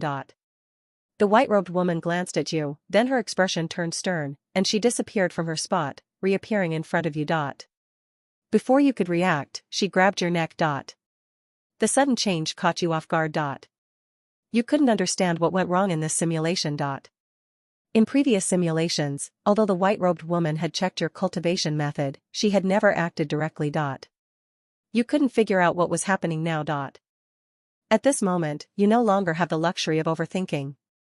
The intense feeling of suffocation makes you instinctively want to resist. Unfortunately, even though your strength has increased significantly, under the oppressive aura of the white-robed woman, you can't make any movements at all. Just as you are about to lose consciousness, the white-robed woman loosens her grip slightly. She asks who you are and why you are here. You quickly respond that you are a disciple of the Heavenly Profound Temple, here to guard the graves of your ancestors. Although you don't understand why the white-robed woman's actions in this simulation are different from before, you believe that claiming to be a disciple of the Heavenly Profound Temple might still save you. After all, this ruin has no name, and the Heavenly Profound Temple is a name you guessed based on previous simulations where the white-robed woman rebuilt it. You think you can't be wrong. Sure enough, when you say disciple of the Heavenly Profound Temple, a flicker of change appears on the white-robed woman's face, as if she is lost in some memory. Her grip on your neck loosens a bit more. You breathe a sigh of relief. But it seems you relaxed too soon. In just a moment, the white-robed woman's grip on your neck tightens again. At the same time, she coldly demands, "Who are you really? Why have you cultivated the Heavenly Profound Art, and why are you pretending to be a disciple of the Heavenly Profound Temple?" At this point, you are completely bewildered. Why isn't the white-robed woman following the script this time? You are very confused and don't know how she determined that you are not a disciple of the Heavenly Profound Temple. In previous simulations, she never doubted it. You have no idea how to answer the white-robed woman's questions. You can't possibly say that you have a simulator and are pretending to be a disciple of the Heavenly Profound Temple to exploit her. Moreover, you think that even if you told the truth, she probably wouldn't believe you. After all, a simulator is likely an unfamiliar concept to cultivators. So you can only grit your teeth and insist that you are indeed a disciple of the Heavenly Profound Temple. But the white-robed woman seems not to believe you, and her grip tightens even more. Gradually, you feel your head getting heavier, and your consciousness becoming increasingly blurry. A single thought echoes in your mind: am I going to die? In the real world, Jiang Yifeng is equally puzzled. He can't figure out what's going on. He thinks to himself, is this simulation going to end like this? Sigh, too bad I didn't get any spirit stones. Jiang Yifeng sighs. He doesn't mind that this simulation is ending like this. After all, each simulation can only bring out 2 rewards. This time, the talent is a must-have, as for cultivation, it's secondary. With such a strong spiritual root talent, his immortal Tao cultivation can quickly improve next time. Originally, Jiang Yifeng planned to exploit the white-robed woman and then continuously hint to his simulated self not to spend the rewards, but to bring them out. This way, each subsequent simulation could yield more spirit stones for cultivation and greater improvement. Jiang Yifeng even considered using deep simulation to forcibly change his simulated self if the hints didn't work. But now it seems these ideas are not feasible. Shaking his head, Jiang Yifeng continues to watch the development in the simulator. You feel as if your soul is being torn apart, and soon, you die. Quickly, you find yourself seemingly alive again. The white-robed woman is still standing on the original ruins, looking at you from a distance. What's going on? Is this an illusion, you wonder? Soon, you see the white-robed woman's figure disappear from the ruins and reappear in front of you. Then she grabs your neck again. Things fall into a loop, with the same events happening over and over. Once, twice, 3 times, the same thing keeps happening. You die again and again, but the simulation does not end, making you realize you are trapped in an illusion. It seems the white-robed woman is using this method to force you to reveal why you are pretending to be a disciple of the Heavenly Profound Temple. But you really have no other motive, you just want to exploit her. You can't reveal the simulator, and you genuinely don't know what to say. So you stubbornly refuse to answer her questions, keeping your mouth shut. You think to yourself, at worst, I'll just die for real. It's just a simulation, who am I afraid of? You even keep complaining in your mind that if you hadn't gained so many benefits from her in previous simulations, you would have started cursing her out long ago. You don't know how much time has passed, but the scene returns to the white-robed woman looking at you from a distance. You look at her with a resigned expression, ready to be strangled to death again. After all, you've already died thousands of times in this illusion, and you're somewhat numb to it. But this time, what you were waiting for doesn't happen. You see the white-robed woman's lips curl into a slight smile. Then she asks you how you escaped the massacre of the Heavenly Profound Temple.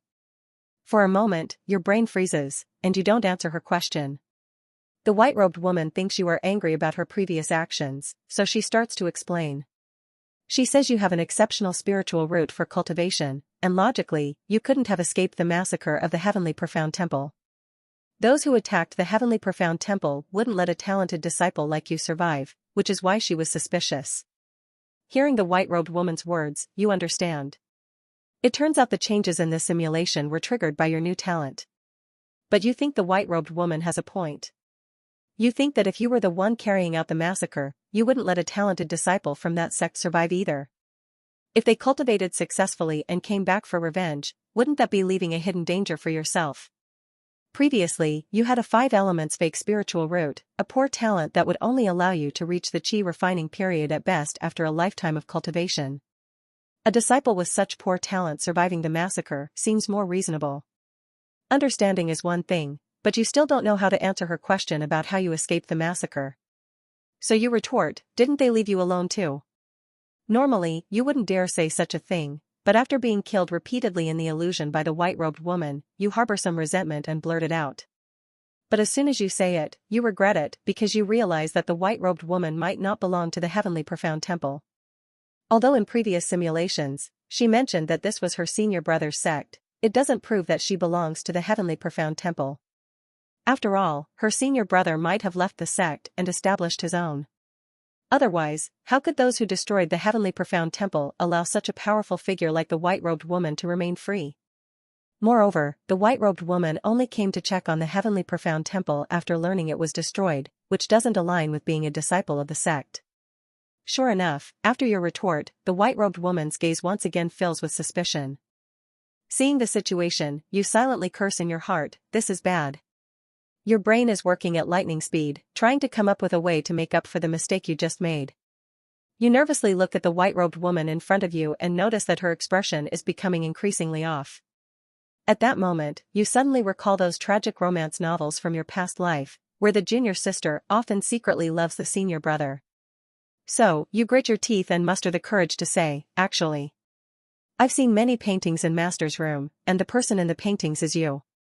Then, you gather more courage and continue, you must be Master's wife, right? Why did you only show up now after Master has been in trouble for so long? why didn't you think of avenging him? As soon as you finish speaking, your heart starts to race. After all, such a risky move to change the topic and shift the blame could easily backfire, and you worry that she might kill you in a fit of rage.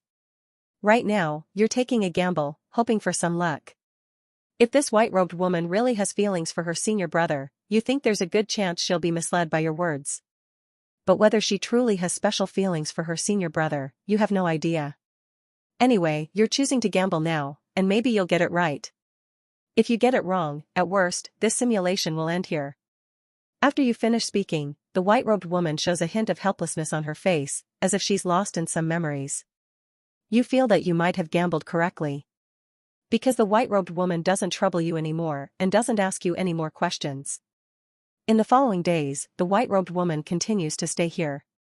After the previous illusion incident, you know that the white-robed woman is not someone to be trifled with, so you don't dare to approach her casually. But the white-robed woman comes over instead, telling you that the previous illusion incident was a misunderstanding and hopes you won't mind. She says she'll stay here for a few days, and if you have any questions, you can ask her anytime. After saying that, she once again sits cross-legged on the cleared ruins, seemingly wanting to accompany her deceased senior brother. In reality, Jiang Yifeng sees this and feels thoughtful. This white-robed woman clearly knows a lot, and now she says you can ask her questions anytime. The previous simulation didn't say that. Jiang Yifeng thinks this might be related to his improved talent and what he said about her relationship with her senior brother. But regardless, it doesn't matter. He knows this is a rare opportunity, and he thinks it's time to use the deep simulation. Jiang Yifeng quickly organizes the questions in his mind. Then he silently says, "Start deep simulation for 3 days." Ding, deep simulation activated, duration 72 hours, energy value deducted 720,000, remaining energy value 1.15 billion.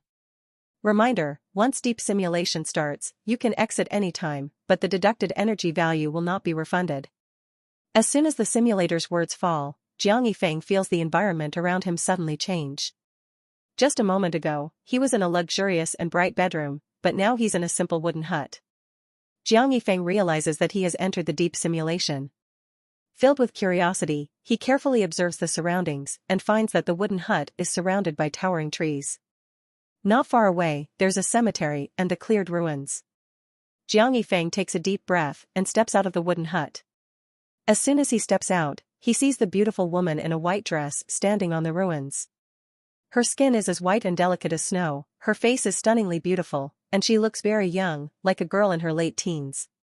But Jiang Yifeng knows that her actual age is far from that. Jiang Yifeng sighs inwardly, this must be the legendary immortal who can retain her youthful appearance forever. He steadies himself and walks towards the white-robed woman, softly calling out, "Auntie, I have some questions I'd like to ask you." Hearing his voice, the white-robed woman smiles slightly. "You're not a disciple of my senior brother, so you don't need to call me auntie. You can just call me by Ruoxue or senior Bai." By Ruoxue's words leave Jiang Yifeng momentarily stunned, and he feels a sense of unease. What's going on? He clearly managed to deceive her in the previous simulation. What's happening now? Seeing your stunned expression, Bai Ruoxue continues to smile and speak. Did you really think your little trick could fool me? I don't care who you are, as long as you're not from the Immortal Arrival sect. And based on your previous behavior, it's clear you're not. Jiang Yifeng scratches his head awkwardly. But what is this Immortal Arrival sect? His mind is racing with thoughts, which eventually condense into a single sentence. I'm sorry, Senior Bai. Bai Ruoxue waves her hand dismissively. Don't be. I used an illusion on you before, and you didn't hold a grudge. Hearing this, Jiang Yifeng feels speechless. He thinks, come on, lady, I was in a simulation. Even so, do you think I'd forget? Humph, if I were stronger than you, I would have hit you already. Besides, if it weren't for the benefits I could get from you, I would have cursed you out long ago. However, despite the turmoil in his heart, Jiang Yifeng tries his best to remain calm on the surface. He doesn't want her to notice his true thoughts. So, he quickly composes himself and asks calmly. Senior Bai, you know I'm not a disciple of the Heavenly Profound Temple, yet you're still willing to answer my questions. May I know why? This question had just come to his mind and didn't hold much practical significance for Jiang Yifeng. But he couldn't help but want to understand. After all, in previous simulations, he had successfully deceived Bai Ruoxue into thinking he was a disciple of the Heavenly Profound Temple, but she didn't allow him to ask questions then. Now that she knows he's not a disciple, her attitude has changed, which piques Jiang Yifeng's curiosity. Bai Ruoxue smiles slightly and softly says to Jiang Yifeng, "Because I already know the questions you want to ask." She pauses, then continues. "I guess you want to know why cultivating the immortal Tao here leads to being hunted down, or why there are so few cultivators here, or even how to escape this place, right?" Hearing this, Jiang Yifeng feels a bit puzzled. How does she know what he's thinking? However, Bai Ruoxue doesn't stop there. She smiles gently and continues in a soft voice. "If you were my senior brother's disciple, out of concern for your safety, I might only advise you to hide your strength, rather than answer your questions." Her tone turns cold, "But now that you're not, your life and death have nothing to do with me." At this point, Bai Ruoxue glances at Jiang Yifeng with interest, a hint of a smile on her lips. "If those are indeed your questions, by telling you, I'd be creating another enemy for those who displease me. That would be quite amusing." Finally, she smiles slightly and asks Jiang Yifeng, "So, now that you understand my thoughts, do you still insist on asking?" After hearing Bai Ruoxue's words, Jiang Yifeng is completely stunned.